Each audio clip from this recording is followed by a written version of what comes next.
ਦੇ ਵਿੱਚ ਜਿਹੜੇ ਹੈਗੇ ਆਪਾਂ ਕਬੀਰ ਜੀ ਦੇ ਸ਼ਬਦ ਲੈ ਰਹੇ ਹਾਂ ਜੀ। 11ਵਾਂ ਸ਼ਬਦ ਲੈ ਰਹੇ ਹਾਂ ਔਰ 656 ਅੰਗ ਤੋਂ ਗਿਆਨ ਸ਼ੁਰੂ ਕਰ ਰਹੇ ਹਾਂ ਆਪਾਂ।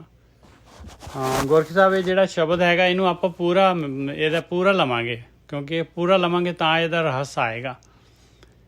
ਕੋਈ ਗੱਲ ਨਹੀਂ। ਹਾਂਜੀ, ਇਹ ਕਬੀਰ ਜੀ ਜਿਹੜੇ ਹੈਗੇ ਆ ਮਾਲਕ ਪਰਮਾਤਮਾ ਦੇ ਨਾਲ ਜਿਹੜੇ ਹੈਗੇ ਆ ਡਾਇਰੈਕਟ ਜਿਹੜੀ ਗੱਲਬਾਤ ਕਰ ਰਹੇ ਆ।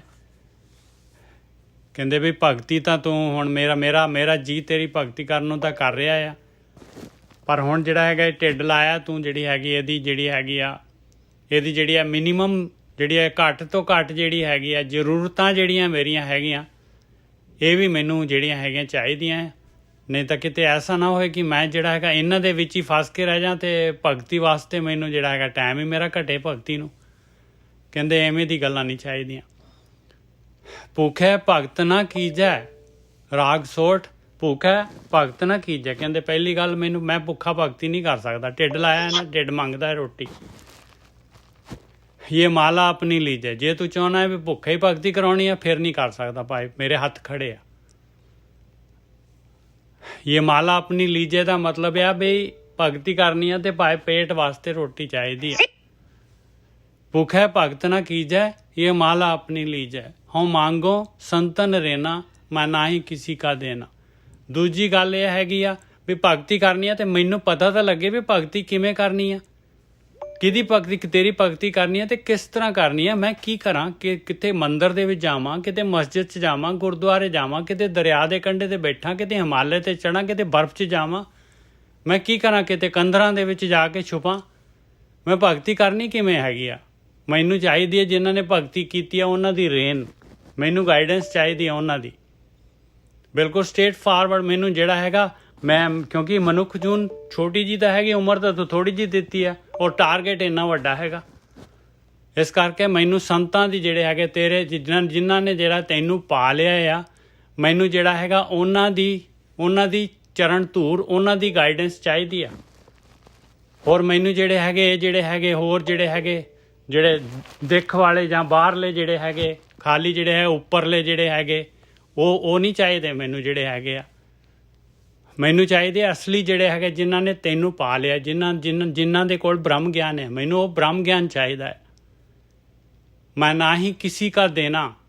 ਔਰ ਇੱਕ ਚੀਜ਼ ਹੈ, ਮੈਨੂੰ ਕਰਜ਼ਾਈ ਨਾ ਰੱਖੀ ਬਈ ਮੈਂ ਕਰਜ਼ੇ ਦੇ ਥੱਲੇ ਰਹਿ ਜਾ, ਵੀ ਲੋਕਾਂ ਦਾ ਦੇਣਾ ਇਸੇ ਪਾਸੇ ਨੂੰ ਮੇਰਾ ਜਿਹੜਾ ਹੈਗਾ ਟੈਨਸ਼ਨ ਰਹੇ ਮੇਰੇ ਦਿਮਾਗ ਦੇ ਵਿੱਚ। ਪਹਿਲਾਂ ਭੁੱਖੇ ਭਗਤ ਨਾ ਕੀਜੈ ਇਹ ਮਾਲਾ ਆਪਣੀ ਲੀਜੈ, ਹਉ ਮੰਗੋ ਸੰਤਨ ਰਹਿਣਾ ਮੈਂ ਨਾ ਹੀ ਕਿਸੇ ਕਾ ਦੇਣਾ। ਮਾਧੋ ਕੈਸੀ ਬਨੇ ਤੁਮ ਸੰਗੇ ਆਪ ਨ ਦੇਹੋ ਤਾਂ ਲੇਹੋ ਮੰਗੇ। ਰਹਾਓ ਮਾਲਕਾ, ਹੁਣ ਜਿਹੜਾ ਹੈਗਾ ਤੇਰੇ ਨਾਲ ਹੁਣ ਓਪਰਾਪਨ ਥੋੜ੍ਹੀ ਨਾ ਰਹਿ ਗਿਆ ਹੈ। ਤੇਰੇ ਨਾਲ ਤਾਂ ਹੁਣ ਮੇਰੀ ਜਿਹੜੀ ਹੈਗੀ ਆ, ਤੇਰੇ ਨਾਲ ਤਾਂ ਮੇਰੀ ਜਿਹੜੀ ਚੰਗੀ ਜਿਹੜੀ ਹੈਗੀ ਤੇਰੇ ਨਾਲ ਜਿਹੜੀ ਹੈਗੀ ਗੱਲਬਾਤ ਹੈਗੀ ਆ, ਤੇ ਤੂੰ ਕਿਤੇ ਨਹੀਂ ਦੇਂਗਾ ਤੇ ਮੈਂ ਤਾਂ ਮੰਗ ਕੇ ਲੈ ਲੂੰਗਾ। ਮੈਨੂੰ ਸ਼ਰਮ ਥੋੜ੍ਹੀ ਨਾ ਹੈਗੀ, ਤੇਰੇ ਨਾਲ ਸ਼ਰਮ ਥੋੜ੍ਹੀ ਨਾ ਹੈਗੀ। ਹੁਣ ਇਸ ਟਾਈਮ ਮੈਂ ਕੋਈ ਜਿਹੜਾ ਪ੍ਰਾਹੁਣਾ ਥੋੜ੍ਹੀ ਨਾ ਹੈਗਾ ਤੇਰਾ। ਮਾਧੋ ਕੈਸੀ ਬਨੇ ਤੁਮ ਸੰਗੇ ਆਪ ਨ ਦੇਹੋ ਤਾਂ ਲੇਹੋ ਮੰਗੇ। ਕਹਿੰਦੇ ਮੈਂ ਮੰਗ ਕੇ ਲੈ ਲੂੰਗਾ, ਮੈਨੂੰ ਕੋਈ ਸ਼ਰਮ ਨਹੀਂ ਹੈ ਮਾਲਕਾ। ਰਹਾਓ ਹੁਣ ਲਿਸਟ ਦੇ ਰਹੇ ਆਪਣੀ। ਇਸ ਤੋਂ ਇਲਾਵਾ ਦੋ ਸਿਰ ਮੰਗੋ ਚੂਨਾ ਕਹਿੰਦੇ ਆ ਆਟਾ। ਕਹਿੰਦੇ 2 ਸੇਰ ਆਟਾ ਚਾਹੀਦਾ ਹੈ। ਸੇਰ ਪਹਿਲਾਂ ਚੱਲਦਾ ਸੀਗਾ 930 ਗ੍ਰਾਮ ਦਾ ਸੇਰ ਹੁੰਦਾ ਹੈ, ਕਿਲੋ ਤੋਂ ਜਿਹੜਾ ਹੈਗਾ ਘੱਟ 933। ਕਹਿੰਦੇ ਮੈਨੂੰ ਜਿਹੜਾ ਹੈਗਾ 2 ਸੇਰ ਆਟਾ ਚਾਹੀਦਾ ਹੈ। ਹਾਂ ਕਿ ਮੈਂ 2 ਸੇਰ ਨਹੀਂ ਖਾ ਸਕਦਾ, ਪਰ ਮੈਨੂੰ ਇਹ ਹੈ ਕਿ ਮੇਰੇ ਜਿਹੜੇ ਸਤਸੰਗੀ ਆਉਣਗੇ, ਮੇਰੀ ਫੈਮਿਲੀ ਹੈਗੀ ਆ, ਸਤਸੰਗੀ ਜਿਹੜੇ ਹੈਗੇ ਮੇਰੇ ਨਾਲ ਆਉਣਗੇ, ਉਹਨਾਂ ਦੇ ਨਾਲ ਸੰਗਤ ਕਰਨੀ ਹੈ, ਮੈਂ ਉਹਨਾਂ ਨੂੰ ਵੀ ਲੰਗਰ ਛਕਾਉਣਾ ਹੈ। 2 ਸੇਰ ਜਿਹੜਾ ਹੈਗਾ ਇੰਨਾ ਤਾਂ ਲੱਗੂਗਾ ਹੀ ਲੱਗੂਗਾ। 2 ਸੇਰ ਮੰਗੋ ਚੂਨਾ ਪਾਓ ਘਿਓ ਸੰਗ ਲੂਣਾ। ਪਾਈਆ ਕ ਘਿਓ ਦੇ ਦੀ ਤੇ ਨਾਲ ਜਿਹੜਾ ਹੈਗਾ ਹਲਦੀ ਲੂਣ ਵਗੈਰਾ ਇਹ ਵੀ ਨਾਲ ਜਿਹੜਾ ਹੈਗਾ ਇਹ ਤਾਂ ਹੈ ਹੀ ਹੈ। ਅੱਧ ਸਿਰ ਮੰਗੋ ਦਾਲੇ ਤੇ ਅੱਧਾ ਕ ਸੇਰ ਦਾਲ ਚਾਹੀਦੀ ਆ। ਅੱਧਾ ਸੇਰ ਦਾਲ ਚਾਹੀਦੀ ਹੈ ਮੈਨੂੰ, ਮਤਲਬ ਤਕਰੀਬਨ 400 ਕੁਛ ਜਿਹੜੇ ਹੈਗੇ ਗ੍ਰਾਮ ਆਏਗੀ, 470 ਗ੍ਰਾਮ ਜਾਂ 80 ਗ੍ਰਾਮ ਦਿਨ ਦੀ। ਕਹਿੰਦੇ ਇੰਨੀ ਕੁ ਤਾਂ ਦਾਲ ਚਾਹੀਦੀ ਆ ਭਾਈ। मुझको दोनों वक्त जीवा ले। देख मैं दोनों टाइम ते ਜਿਹੜੀ 2 ਟਾਈਮ ਦੀ ਰੋਟੀ ਮੰਗਦਾ, ਮੈਂ ਕੰਮ ਵੀ ਕਰਨਾ ਹੈ ਤੇ ਖੱਡੀ ਵੀ ਵਾਹੁਣੀ ਆ ਤੇ ਇਹਦੇ ਵਾਸਤੇ ਜਿਹੜਾ ਭਗਤੀ ਵੀ ਕਰਨੀ ਆ, ਉਹਦੇ ਵਿੱਚ ਵੀ એનર્ਜੀ ਜਾਂਦੀ ਆ ਤੇ ਦੋਨੋਂ ਟਾਈਮ ਦੇ ਵਿੱਚ ਰੋਟੀ 2 ਟਾਈਮ ਦੀ ਚਾਹੀਦੀ ਆ। ਫਿਰ ਇਸ ਤੋਂ ਬਾਅਦ ਖਾਟ ਮੰਗੋ ਚੌਪਾਈ, ਮੈਨੂੰ ਚਾਰਪਾਈ ਵੀ ਚਾਹੀਦੀ। ਐਵੇਂ ਨਾ ਕਿਤੇ ਜਿਹੜਾ ਹੈਗਾ ਹੋਰ ਮੈਨੂੰ ਪਰਾਲੀ ਦੇ ਉੱਤੇ ਹੀ ਜਿਹੜਾ ਹੈਗਾ ਸੁੱਕਾ ਹੀ ਜਿਹੜਾ ਹੈਗਾ ਰਗੜੀ, ਮੈਨੂੰ ਖਾਟ ਵੀ ਚਾਹੀਦੀ ਆ ਔਰ 4 ਪੈਰਾਂ ਵਾਲੀ ਚਾਹੀਦੀ ਆ। ਸਿਰਹਾਣਾ ਔਰ ਤੁਲਾਈ, ਸਿਰਹਾਣਾ ਵੀ ਚਾਹੀਦਾ ਹੈ ਤੇ ਤੁਲਾਈ ਵੀ ਚਾਹੀਦੀ ਹੈ ਥੱਲੇ ਵਿਛਾਉਣ ਦੇ ਵਾਸਤੇ, ਕਿਤੇ ਜਿਹੜਾ ਹੈਗਾ ਹੋਰ ਹੀ ਨਾ ਬਾਣ ਜਿਹੜਾ ਹੈਗਾ ਮੇਰੀ ਪਿੱਠ ਛਿੱਲਦੇ। ਉੱਪਰ ਕੋ ਮੰਗੋ ਖੀਂਦਾ, ਕਹਿੰਦੇ ਉੱਪਰ ਵਾਸਤੇ ਵੀ ਮੈਨੂੰ ਕੰਬਲ ਚਾਹੀਦਾ ਹੈ, ਉੱਪਰ ਲੈਣ ਵਾਸਤੇ, ਠੰਡ ਨੂੰ ਦੂਰ ਕਰਨ ਵਾਸਤੇ। ਤੇਰੀ ਭਗਤ ਕਰੈ ਜਨ ਥੀਂਦਾ, ਤਾਂ ਮੈਂ ਤੇਰੀ ਭਗਤੀ ਪ੍ਰੇਮ ਦੇ ਨਾਲ ਤੇਰੀ ਭਗਤੀ ਕਰ ਲੂਗਾ। ਇਹ ਜਿਹੜਾ ਹੈਗਾ ਇਹ ਜੁਲਾਹਾ। ਮੈਂ ਨਾ ਹੀ ਕੀਤਾ ਲੱਭੋ, ਮਾਲਕਾ ਮੈਂ ਕੋਈ ਲਾਲਚ ਥੋੜੀ ਨਾ ਕੀਤਾ ਹੈਗਾ, ਕੋਈ ਲਾਲਚ ਕੀਤਾ ਇੰਨਾ? ਮੈਂ ਤਾਂ ਜਿਹੜਾ ਘੱਟ ਤੋਂ ਘੱਟ ਜਿਹੜੀ ਹੈ ਮੇਰੀ ਇੰਨੀ ਕੁ ਜਿਹੜੀ ਹੈਗੀ ਮੇਰੀ ਜ਼ਰੂਰਤ ਹੈਗੀ ਆ, ਮੈਂ ਤਾਂ ਆਪਣੀ ਜ਼ਰੂਰਤ ਦੱਸੀ ਆ। ਮੈਂ ਕੋਈ ਇਹ ਚੀਜ਼ਾਂ ਦੇ ਨਾਲ ਮੈਨੂੰ ਕੋਈ ਉਹ ਨਹੀਂ ਹੈਗਾ। ਇਹ ਤਾਂ ਮੇਰੀ ਮਿਨੀਮਮ ਰਿਕੁਆਇਰਮੈਂਟ ਹੈ। ਮੇਰਾ ਜਿਹੜਾ ਹੈਗਾ ਇਹ ਨਹੀਂ ਹੈ ਕਿ ਮੇਰਾ ਇੰਟਰਸਟ ਇਹੀ ਹੈਗਾ। ਇੱਕ ਨਾਮ ਤੇਰਾ ਮੈਂ ਫੱਬੋ, ਮੈਨੂੰ ਤੇਰਾ ਨਾਮ ਫੱਬਦਾ ਹੈ। ਮੇਰਾ ਜਿਹੜਾ ਹੈਗਾ ਮਨ ਜਿਹੜਾ ਹੈਗਾ, ਮੈਂ ਤੇਰੇ ਨਾਮ ਵੱਲ, ਤੇਰੇ ਧਿਆਨ ਵੱਲ, ਤੇਰੇ ਵੱਲ ਯਾਤਰਾ ਕਰਨਾ ਚਾਹੁੰਦਾ ਹੈ। ਮੈਂ ਨਾ ਹੀ ਕੀਤਾ ਲੱਭੋ, ਇੱਕ ਨਾਮ ਤੇਰਾ ਮੈਂ ਫੱਬੋ। ਕਹਿ ਕਬੀਰ ਮਨ ਮਾਨਿਆ, ਮੇਰਾ ਮਨ ਤੇਰੇ 'ਚ ਮੰਨਿਆ ਹੋਇਆ ਹੈ ਮਾਲਕਾ, ਤੇਰੀ ਭਗਤੀ ਦੇ ਵਿੱਚ ਮੇਰਾ ਮਨ ਮੰਨਿਆ ਹੋਇਆ। ਆਹ ਚੀਜ਼ਾਂ ਮੈਨੂੰ ਰੁਕਾਵਟ ਨਾ ਕਰਨ ਕਿਤੇ। ਮੈਂ ਨਾ ਹੀ ਕੀਤਾ ਲੱਭੋ, ਇੱਕ ਨਾਮ ਤੇਰਾ ਮੈਂ ਫੱਬੋ। ਕਹਿ ਕਬੀਰ ਮਨ ਮਾਨਿਆ ਤਉ ਹਰ ਜਾਣਿਆ, ਮੇਰਾ ਮਨ ਮੰਨਿਆ ਹੋਇਆ ਮਾਲਕਾ। ਬਸ ਮੈਂ ਹੁਣ ਆਹ ਜਨਮ ਮਿਲਿਆ ਹੈ, ਇਸੇ ਜਨਮ ਦੇ ਵਿੱਚ ਜਿਹੜਾ ਹੈਗਾ ਮੈਂ ਭਗਤੀ ਕਰਕੇ ਜਿਹੜਾ ਹੈਗਾ ਤੇਰੇ ਨਾਲ ਇੱਕ ਮਿਕ ਹੋ ਜਾਵਾਂ। ਹਾਂਜੀ ਗੋਰਖੀ ਸਾਹਿਬ।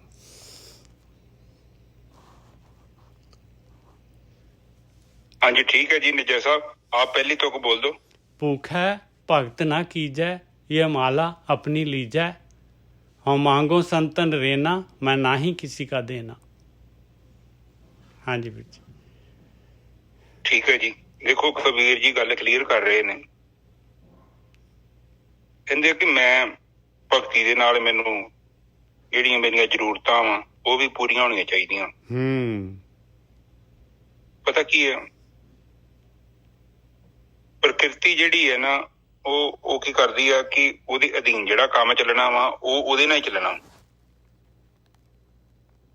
ਹੁਣ ਜਿਹਦਾ ਮੂੰਹ ਲੱਗਾ ਵਾ ਇਹ ਰੋਟੀ ਖਾਵਾਂਗੇ ਤੇ ਤਾਂ ਹੀ ਪੇਟ ਭਰੇਗਾ, ਹੁਣ ਗੱਲਾਂ ਨਾਲ ਕਿੱਥੋਂ ਭਰੇਗਾ। ਇਸ ਲਈ ਸੰਸਾਰ ਦੇ ਵਿੱਚ ਆਪਾਂ ਨੂੰ ਇੱਕ ਚੀਜ਼ ਦਾ ਧਿਆਨ ਰੱਖਣਾ ਪਵੇਗਾ, ਬਾਹਰ ਤੇ ਅੰਦਰ ਦੋਨਾਂ ਦਾ ਬੈਲੈਂਸ ਕਰਨਾ ਪਵੇਗਾ। ਸੰਸਾਰ 'ਚ ਜਿਹੜੀਆਂ ਆਪਣੀਆਂ ਡਿਊਟੀਆਂ ਵਾ ਆਪਾਂ ਉਹ ਵੀ ਨਿਭਾਉਣੀਆਂ ਨੇ। ਕਈ ਲੋਕ ਵੇਖਿਆ ਘਰ ਬਾਹਰ ਛੱਡ ਕੇ ਘਰੋਂ ਚੱਲ ਜਾਂਦੇ, ਭੱਜ ਜਾਂਦੇ ਆ, ਉੱਥੇ ਧਾਰਮਿਕ ਸਥਾਨਾਂ ਤੇ ਰਹਿੰਦੇ ਨੇ, ਕੰਮ ਨਹੀਂ ਕਰਦੇ। ਹੁਣ ਕਬੀਰ ਜੀ ਕੋਲ ਕਿਸੇ ਚੀਜ਼ ਦੀ ਕਮੀ ਸੀ, ਆਪ ਸਮਝਦੇ ਇਹ ਉੱਥੇ ਲੋਕੀ ਬਥੇਰਾ ਚੜਾਉਣ ਵਾਲੇ ਨੇ, ਪਰ ਕਬੀਰ ਜੀ ਫੇਰ ਵੀ ਪ੍ਰਮਾਤਮਾ ਕੋਲ ਮੰਗਣ ਦੇ ਨੇ। ਨੋਟਿਸ ਕੀਤਾ ਨਿੱਜਰ ਸਾਹਿਬ? ਬਿਲਕੁਲ। ਇੱਕ ਇੱਥੇ ਮਾੜਾ ਜਿਹਾ ਇੱਕ ਨਕੰਮਾ ਜਿਹਾ ਬੰਦਾ ਹੋਵੇ, ਇੱਕ ਮਹਾ ਨਕੰਮਾ, ਸ਼ਾਮੀ 10-15-20 ਰੁਪਏ ਦਿਹਾੜੀ ਤੇ ਉਹ ਬਣਾ ਲੈਂਦਾ ਵਾ, ਜਿਹੜਾ ਲੋਕਾਂ ਨੂੰ ਜਾਦੂ ਟੂਣੇ ਕਰਦਾ। ਬਿਲਕੁਲ। ਕਬੀਰ ਜੀ ਬ੍ਰਹਮ ਗਿਆਨੀ ਆ ਔਰ ਐਡੇ ਵੱਡੇ ਇੱਕ ਸ਼ਹਿਰ ਦੇ ਵਿੱਚ ਬੈਠੇ ਨੇ। ਉਸ ਸਮੇਂ ਤੇ ਚੜਾਵਾ ਬਹੁਤ ਚੜ੍ਹਦਾ ਸੀ। ਇਹ ਜਿਹੜੇ ਮੰਦਿਰ ਬਣ ਗਏ, ਵੇਖੋ ਸੋਨੇ ਦੇ ਮੰਦਿਰ ਬਣਾਤੇ ਲੋਕਾਂ ਨੇ। 25-30 ਸਾਲ ਚ ਲੋਕਾਂ ਨੇ ਮੂਰਤੀਆਂ ਤਰਾਸ਼ੀਆਂ, ਇੰਨੀ ਸ਼ਰਧਾ ਸੀ ਉਦੋਂ। ਤੇ ਕੀ ਆਪ ਸੋਚਦੇ ਜੋ ਕਬੀਰ ਜੀ ਨੂੰ ਜੇਕਰ ਕਿਸੇ ਚੀਜ਼ ਦੀ ਜ਼ਰੂਰਤ ਪੈਂਦੀ ਹੈ ਤੇ ਕਬੀਰ ਜੀ ਦੀ ਜ਼ਰੂਰਤ ਪੂਰੀ ਨਹੀਂ ਹੋ ਸਕਦੀ? ਹੁੰਦੀ ਹੈ, ਪਰ ਕਬੀਰ ਜੀ ਲੈਂਦੇ ਨਹੀਂ, ਲੋਕਾਂ ਦਾ ਪੈਸਾ ਹੀ ਨਹੀਂ ਲੈਣ ਦੇ, ਉਹ ਪ੍ਰਮਾਤਮਾ ਕੋ ਮੰਗਣ ਦੇ। ਉਹ ਕਹਿੰਦੇ ਆ ਕਿ ਮੈਨੂੰ ਭੁੱਖੇ ਭਗਤੀ ਨਾ ਕੀਜੀਏ, ਮੇਰੇ ਕੋ ਭੁੱਖਿਆਂ ਭਗਤੀ ਨਹੀਂ ਹੁੰਦੀ। ਕਿਉਂ ਨਹੀਂ ਹੁੰਦੀ? ਕਿ ਮੈਨੂੰ ਭਗਤੀ ਦੇ ਨਾਲ ਜਿਹੜਾ ਜੋ ਚੀਜ਼ਾਂ ਮੇਰੀਆਂ ਜ਼ਰੂਰਤਾਂ ਨੇ ਉਹ ਵੀ ਤੁਸੀਂ ਪੂਰੀਆਂ ਕਰੋ। ਹਾਂ, ਭੁੱਖੇ ਤਾਂ ਫਿਰ ਢਿੱਡ ਵੱਲ ਨੂੰ ਹੀ ਧਿਆਨ ਜਾਊਗਾ ਗੋਰਖੀ ਸਾਹਿਬ। ਹਾਂ ਹੁਣ ਵੇਖੋ ਹੁਣ ਧਿਆਨ ਦੇ ਵਿੱਚ ਜੇਕਰ ਮੇਰੇ ਭੁੱਖ ਰੋਟੀ ਆ ਤੇ ਫਿਰ ਭਗਤੀ ਕਿੱਥੋਂ ਚੰਗੀ ਲੱਗੂਗੀ। ਧਿਆਨ ਤੇ ਮੇਰਾ ਉੱਥੇ ਰੋਟੀ 'ਚ ਬੈਠਾ, ਕਿਉਂਕਿ ਸਰੀਰ ਦੀ ਜ਼ਰੂਰਤ ਹੈ। ਦੇਖੋ ਠੀਕ ਹੈ ਨਿੱਜਰ ਸਾਹਿਬ, ਉਹਦਾ ਸੂਖਮ ਸਾਡੀ ਭੁੱਖ ਇੱਕ ਲੱਗ ਗਿਆ, ਪਰ ਸਰੀਰ ਤੇ ਪ੍ਰਕਿਰਤੀ ਦੇ ਅਧੀਨ ਆ, ਇਹਦੇ ਰੋਟੀ ਨਹੀਂ ਚੱਲਣਾ। ਹਾਂ ਇੱਕ ਬੰਦਾ ਸੀਗਾ ਭੁੱਖਾ ਸੀ ਵਿਚਾਰਾ, ਉਹਨੇ ਕਿਸੇ ਨੇ ਕਿਹਾ 2 ਤੇ 2 4, ਕਹਿੰਦੇ 4 ਰੋਟੀਆਂ। ਸਹੀ ਆ। ਉਹ ਕਹਿੰਦੇ ਜੇ ਮਾਲਾ ਆਪਣੀ ਲੀਜੀਏ, ਕਹਿੰਦੇ ਭੁੱਖਿਆਂ ਭਗਤੀ ਨਹੀਂ ਜੋ ਹੋਣੀ, ਸਾਡਾ ਰੋਟੀ ਦਾ ਵੀ ਅਰੇਂਜਮੈਂਟ ਕਰੋ। ਪਰਮਾਤਮਾ ਨੂੰ ਕਹਿ ਰਹੇ ਨੇ ਬਿਲਕੁਲ, ਨਹੀਂ ਤੇ ਆਪਣੀ ਮਾਲਾ ਆਪਣੀ ਰੱਖ ਲਓ ਜੀ, ਕਿ ਤੁਹਾਡਾ ਉਹ ਘਰ ਤੇ ਮੇਰਾ ਆਪਣਾ ਘਰ। ਠੀਕ ਹੈ ਜੀ, ਬਿਲਕੁਲ। ਹੁਣ ਅਗਲੀ ਤੋਂ ਕੁਝ ਬੋਲੋ ਨਿੱਜਰ ਸਾਹਿਬ। ਹਾਂ ਮੰਗੋ ਸੰਤਨ ਰੇਨਾ, ਕਹਿੰਦੇ ਮੈਨੂੰ ਇੱਕ ਹੋਰ ਚੀਜ਼ ਹੈ ਵੀ ਸੰਤਾਂ ਦੀ ਰੇਨ ਚਾਹੀਦੀ, ਬ੍ਰਹਮ ਗਿਆਨ ਚਾਹੀਦਾ ਹੈ ਮੈਨੂੰ ਜਿਹੜਾ ਹੈਗਾ ਹੋਰ ਨਾ ਕਿਸੇ ਜਿਹੜੇ ਹੈਗੇ ਇਹ ਜਿਹੜੇ ਪੁੱਠੇ ਸਿੱਧੇ ਸਾਧੂ ਦੇ ਮਗਰ ਲਾ ਦੀ ਤੇ ਮੇਰਾ ਜਿਹੜਾ ਹੈਗਾ ਕਿੰਨੇ ਕੁ ਜਨਮ ਮੇਰੇ ਵਿਗਾੜ ਦੂਗਾ ਅਗਲਾ। ਮੈਂ ਨਾ ਹੀ ਕਿਸੇ ਦਾ ਦੇਣਾ, ਮੈਂ ਕਿਸੇ ਦਾ ਜਿਹੜਾ ਹੈ ਮੈਨੂੰ ਕਰਜ਼ਾਈ ਵੀ ਨਾ ਰੱਖੀ। ਹਾਂਜੀ ਵੀਰ ਜੀ ਬਿਲਕੁਲ ਠੀਕ ਹੈ ਜੀ। ਹੁਣ ਉਹ ਕਹਿ ਰਹੇ ਨੇ ਕਿ ਮੈਨੂੰ ਸੰਗਤ ਬ੍ਰਹਮ ਗਿਆਨੀਆਂ ਦੀ ਚਾਹੀਦੀ, ਹਾਂ ਉਹਨਾਂ ਲੋਕਾਂ ਦੀ ਸੰਗਤ ਚਾਹੀਦੀ ਆ ਜਿਹੜੇ ਚੱਲਣਾ ਵੀ ਚਾਹੁੰਦੇ ਹੋਣ ਤੇ ਜਾਂ ਜਿਹੜੇ ਚੱਲ ਰਹੇ ਹੋਣ ਜਾਂ ਚੱਲ ਗਏ ਹੋਣ, ਇਹ ਨਿੱਜਰ ਸਾਹਿਬ ਜਾਂ ਚੱਲ ਗਏ ਹੋਣ, ਚੱਲ ਕੇ ਯਾਤਰਾ ਕਰ ਲਈ, ਜਿੰਨਾ ਜਾਂ ਤੇ ਯਾਤਰਾ ਪੂਰੀ ਕਰ ਲਈ ਉਹਨਾਂ ਦੀ ਸੰਗਤ ਦਿਓ, ਤੇ ਜਾਂ ਫਿਰ ਉਹਨਾਂ ਦੀ ਸੰਗਤ ਦਿਓ ਜਿਹੜੇ ਚੱਲਣਾ ਚਾਹੁੰਦੇ ਆ। ਨਿੱਜਰ ਸਾਹਿਬ ਦੋਨੇ ਪੁਆਇੰਟ ਲਏ ਨੇ। ਹਾਂ ਕਈ ਵਾਰੀ ਪਤਾ ਕੀ ਹੁੰਦਾ ਵਾ, ਆਪਾਂ ਜ਼ਬਰਦਸਤੀ ਕਈ ਵਾਰੀ ਆਪਾਂ ਨਿੱਜਰ ਸਾਹਿਬ ਜਿਹੜੀ ਸੰਗਤ ਵੀ ਹੈ, ਸੰਗਤ ਮਿਲਣੀ ਬੜੀ ਵੱਡੀ ਗੱਲ ਹੈ।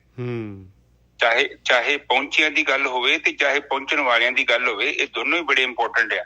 ਹਾਂ ਸੰਗਤ ਚਾਹੀਦੀ, ਆਪਣੇ ਤੋਂ ਉੱਪਰ ਚਾਹੀਦੀ ਹੈ ਨਾ, ਆਪਾਂ ਨੂੰ ਡਾਇਰੈਕਸ਼ਨ ਮਿਲਣ ਵਾਲੀ, ਆਪਾਂ ਨੂੰ ਤੇ ਮਾਰਗ ਦੱਸਣ ਵਾਲੇ ਚਾਹੀਦੇ ਆ। ਠੀਕ ਹੈ ਨਿੱਜਰ ਸਾਹਿਬ, ਉਹ ਗੱਲ ਮੈਂ ਮੰਨਦਾ ਤੁਹਾਡੀ। ਇੱਥੇ ਤੇ ਉਹੀ ਮੰਗ ਰਹੇ ਨੇ ਕਿ ਜਿਹੜੀ ਸੰਗਤ ਹੈ ਮੈਨੂੰ ਉਹਨਾਂ ਦੀ ਪਹੁੰਚ ਮਿਲੇ ਜਿਹੜੇ ਆਤਮ ਤੱਤ 'ਚ ਲੀਨ ਹੋ ਗਏ, ਜਿਹੜੇ ਬ੍ਰਹਮ ਤੱਤ 'ਚ ਲੀਨ ਹੋ ਗਏ। ਪਰ ਮੈਂ ਗੱਲ ਕਰਦਾ ਨਿੱਜਰ ਸਾਹਿਬ, ਜਿਹੜੇ ਜਾਣਾ ਚਾਹੁੰਦੇ ਉਹ ਵੀ ਸੰਗਤ ਮਿਲਣੀ ਬੜੀ ਵੱਡੀ ਗੱਲ ਆ। ਬਿਲਕੁਲ ਸਹੀ ਆ, ਬਿਲਕੁਲ ਸਹੀ ਆ ਗੁਰਕੀ ਸਾਹਿਬ। ਨਹੀਂ ਤਾਂ ਜਿਹੜਾ ਹੈਗਾ ਇਹ ਮਨ ਜਿਹੜਾ ਹੈਗਾ ਇਹ ਤਾਂ ਜਿਹੜਾ ਹੈਗਾ ਬੰਦੇ ਨੂੰ ਉਹੀ ਢਾ ਲੈਂਦਾ ਹੈ। ਹਾਂ ਉਹਦਾ ਵੀ ਨਿੱਜਰ ਸਾਹਿਬ ਜਿਹੜੇ ਜਾਣਾ ਚਾਹੁੰਦੇ ਨਾ ਉਹ ਵੀ ਬੰਦਾ ਲੱਭਣਾ ਬੜਾ ਔਖਾ ਹੈ। ਬਹੁਤ ਤੰਗਤ ਬਾਣੀ ਕਹਿੰਦੇ ਕੋਟਨ ਝੇਕਿਆ, ਗੁਰੂ ਨਾਨਕ ਪਾਤਸ਼ਾਹ ਨੇ ਕਿੰਨੀਆਂ ਉਦਾਸੀਆਂ ਕੀਤੀਆਂ ਸੀ, ਕਿਤੇ ਬੰਦੇ ਐਵੇਂ ਥੋੜੀ ਮਿਲ ਜਾਂਦੇ ਜਾਣ ਵਾਸਤੇ। ਬਿਲਕੁਲ ਇਹ ਥੋੜੀ ਕਿ ਅੱਜ ਵੀ ਬ੍ਰਹਮ ਗਿਆਨੀ ਕੋਈ ਪੈਦਾ ਹੋ ਜਾਏ ਸਾਰੀ ਦੁਨੀਆ ਥੋੜੀ ਇਹਦੇ ਮਗਰ ਲੱਗੇਗੀ, ਉਹ ਵਿਚਾਰਾ ਇਕੱਲਾ ਹੀ ਤੁਰਿਆ ਜਾਵੇਗਾ। ਕੌਣ ਤੁਰੇ ਉਹਦੇ ਨਾਲ? ਕਿਉਂਕਿ ਉਹਨਾਂ ਦੇ ਨਾਲ ਜਿਹੜੀ ਸਾਡੀ ਤਾਲ ਨਹੀਂ ਰਲਣੀ, ਸਾਡੀ ਸੰਸਾਰੀਆਂ ਦੀ ਤਾਲ ਆ, ਅਸੀਂ ਕੁਝ ਹੋਰ ਗਾਉਂਦੇ ਆ, ਆਪਣਾ ਹੀ ਗਾਣਾ ਗਾਉਂਦੇ ਆ, ਉਹਨਾਂ ਦੇ ਨਾਲ ਸਾਡੇ ਵਿਚਾਰ ਕਿੱਥੋਂ ਰਲਣਗੇ? ਇਸ ਕਰਕੇ ਬੰਦੇ ਜਿਹੜੇ ਬ੍ਰਹਮ ਗਿਆਨੀਆਂ ਦੇ ਹਮੇਸ਼ਾ ਹੀ ਬਰਖਲਾਫ ਹੁੰਦੇ ਆ, ਔਰ ਸਮੇਂ ਦੇ ਹਿਸਾਬ ਨਾਲ ਇਸੇ ਤਰ੍ਹਾਂ ਹੀ ਚੱਲਣਾ, ਕਿਉਂਕਿ ਉਹਨਾਂ ਨੇ ਕਰਮ ਖੰਡਾਂ ਨੂੰ ਤੋੜਨਾ ਹੁੰਦਾ।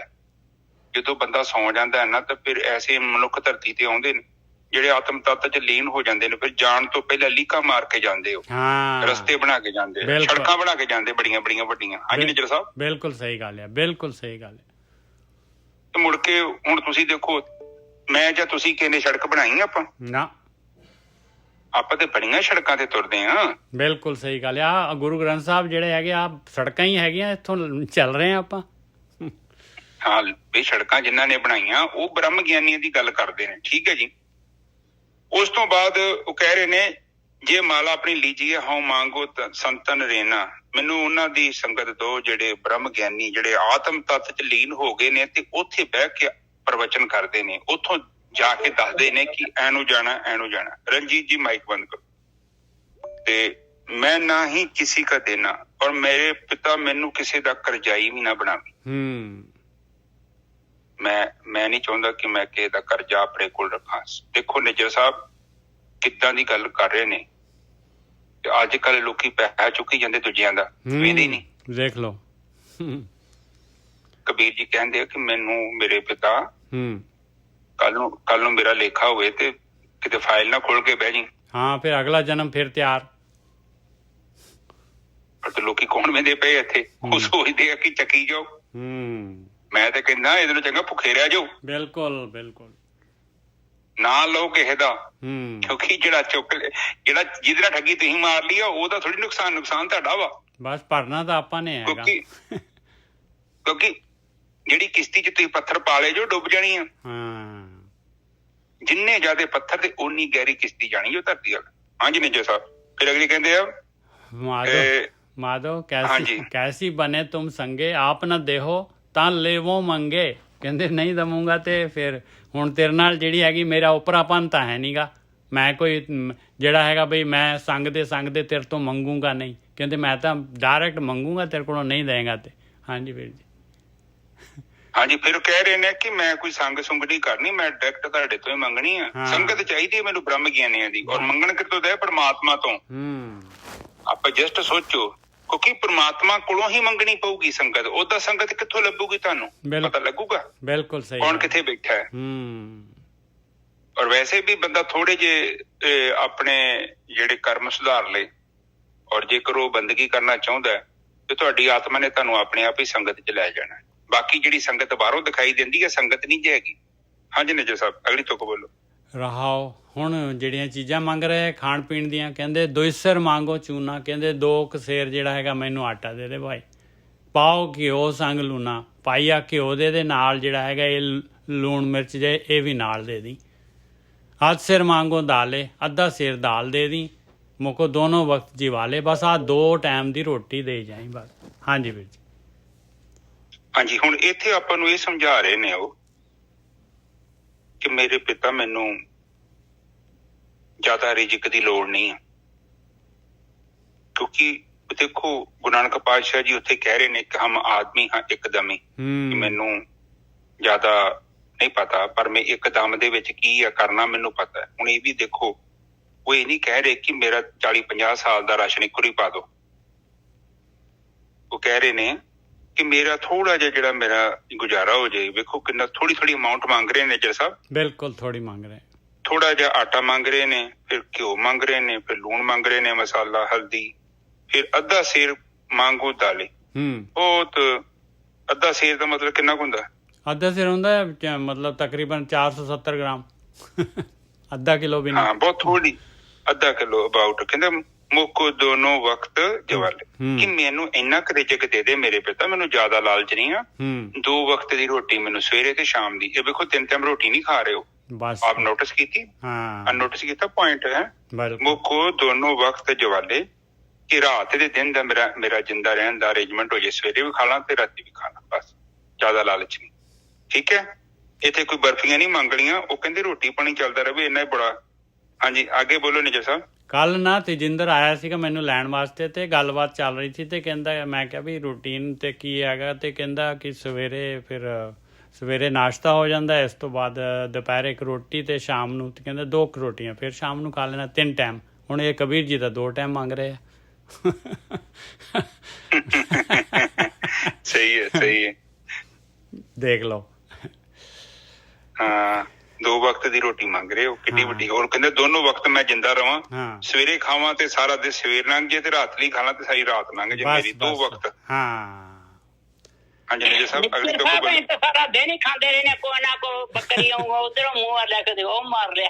ਬਸ ਫਿਰ ਦੇਖ ਲਓ ਆਪਾਂ ਕਿਥੇ ਵੀਸ ਕਰਨੀ ਆ ਉਹਦੀ ਕਬੀ, ਪਰ ਕਰਾਂਗੇ ਨਹੀਂ ਤੇ ਗੱਲ ਬਣ ਬੱਕਰੀ ਮੂੰਹ ਮਾਰਦੇ ਰਹੀਦਾ। ਬਿਲਕੁਲ ਸਹੀ ਹੈ ਜੀ।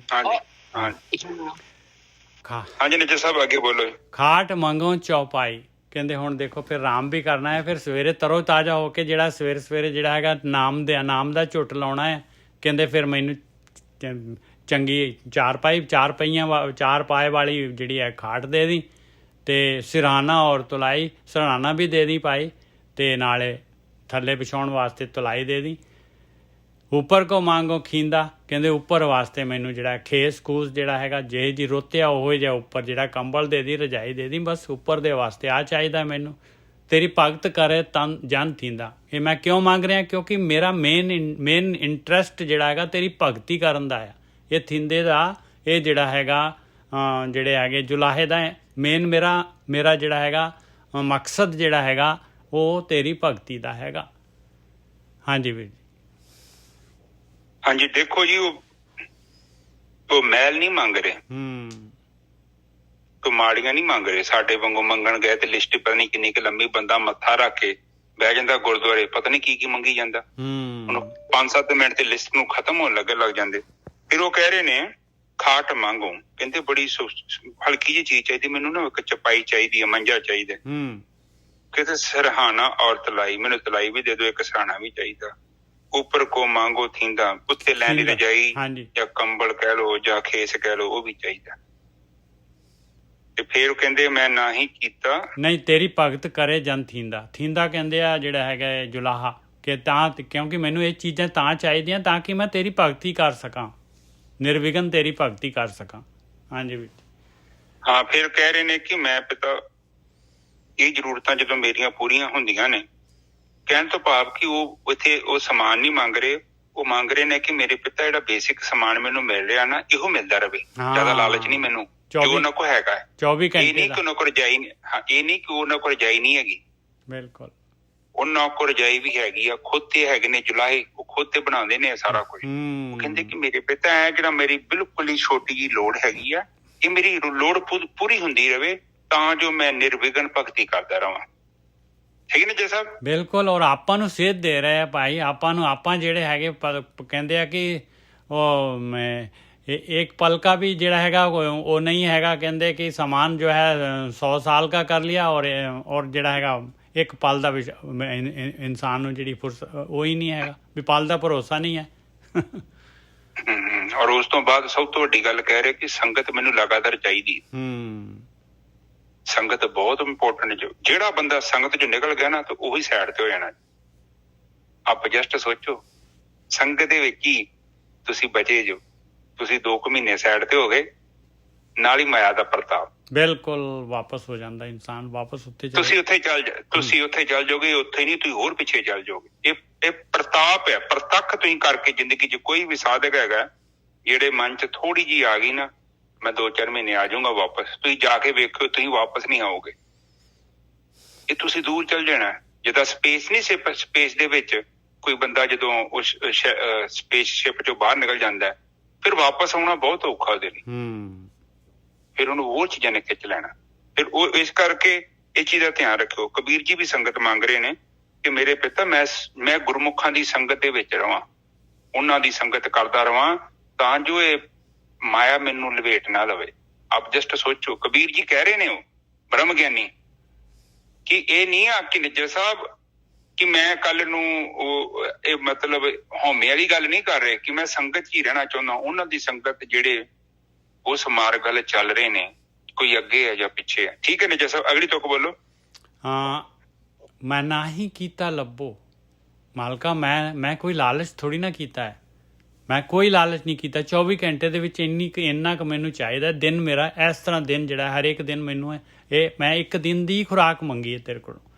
ਮੈਂ ਨਾ ਹੀ ਕੀਤਾ ਲੱਭੋ, ਇੱਕ ਨਾਉ ਤੇਰਾ ਮੈਂ ਫੱਬੋ। ਮੇਰਾ ਮੇਨ ਜਿਹੜਾ ਹੈਗਾ ਇੰਟਰਸਟ ਜਿਹੜਾ ਹੈਗਾ ਮੇਰਾ ਜਿਹੜਾ ਹੈਗਾ, ਮੇਰੀ ਯਾਤਰਾ ਜਿਹੜੀ ਹੈਗੀ ਤੇਰੇ ਨਾਮ ਵੱਲ ਆ। ਮੈਨੂੰ ਤੇਰਾ ਨਾਮ ਚੰਗਾ ਲੱਗਦਾ ਹੈ, ਉਹਦੇ ਵਾਸਤੇ ਮੈਂ ਜਿਹੜਾ ਹੈਗਾ ਇਹ ਮੰਗ ਕੀਤੀ ਹੈ ਕਿ ਮੈਂ ਤੇਰੇ ਨਾਮ ਵੱਲ ਜਿਹੜਾ ਹੈਗਾ ਇਹਨਾਂ ਚੀਜ਼ਾਂ ਤੋਂ ਬੇਫਿਕਰ ਹੋ ਕੇ ਤੇਰੇ ਨਾਮ ਵੱਲ ਜਿਹੜਾ ਹੈਗਾ ਮੈਂ ਪੂਰੀ ਤਰ੍ਹਾਂ ਲੱਗ ਸਕਾਂ। ਕਹੇ ਕਬੀਰ ਮਨ ਮਾਨਿਆ ਤਉ ਹਰ ਜਾਣਿਆ। ਕਹਿੰਦੇ ਮਨ ਜਿਹੜਾ ਹੈਗਾ ਤੇਰੇ ਨਾਮ ਵੱਲ ਮੰਨ ਜਾਂਦਾ ਹੈ, ਭਗਤੀ ਵੱਲ ਮੰਨ ਜਾਂਦਾ ਹੈ। ਜਿਹਦਾ ਵੀ ਮਨ ਮੰਨ ਗਿਆ ਭਗਤੀ ਕਰਨ ਦੇ ਵਾਸਤੇ, ਤੇ ਮਨ ਹੀ ਤਾਂ ਮੰਨਣਾ ਹੈ। ਮਨ ਮੰਨ ਗਿਆ ਤੇ ਫਿਰ ਪਰਮਾਤਮਾ ਨੂੰ ਜਾਣ ਲੈਂਦਾ ਹੈ। ਹਾਂਜੀ ਵੀਰ ਜੀ। ਹਾਂਜੀ, ਦੇਖੋ ਜੀ, ਹੁਣ ਸਾਧ ਸੰਗਤ ਜੀ ਉਹ ਕਹਿ ਰਹੇ ਨੇ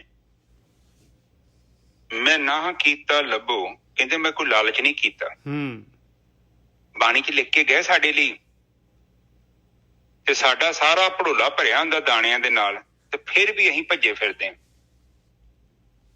ਉਹ ਵੀ ਮਿਲ ਜੇ, ਉਹ ਵੀ ਮਿਲ ਜੇ। ਇੱਕ ਘਰ ਆਪ ਜਸਟ ਨਜ਼ਰ ਮਾਰੋ 20-25 ਸਾਲ 30 ਸਾਲ ਪਹਿਲਾਂ ਜੋ ਕੀ ਤੁਹਾਡਾ ਜੀਵਨ ਕੀ ਸੀ, ਅੱਜ ਦੇਖੋ ਕਿੰਨੇ ਸੁੱਖ ਆ ਗਏ। 30 ਸਾਲ ਪਹਿਲਾਂ ਦੀ ਗੱਲ, ਮੇਰੀ 42 ਸਾਲ ਉਮਰ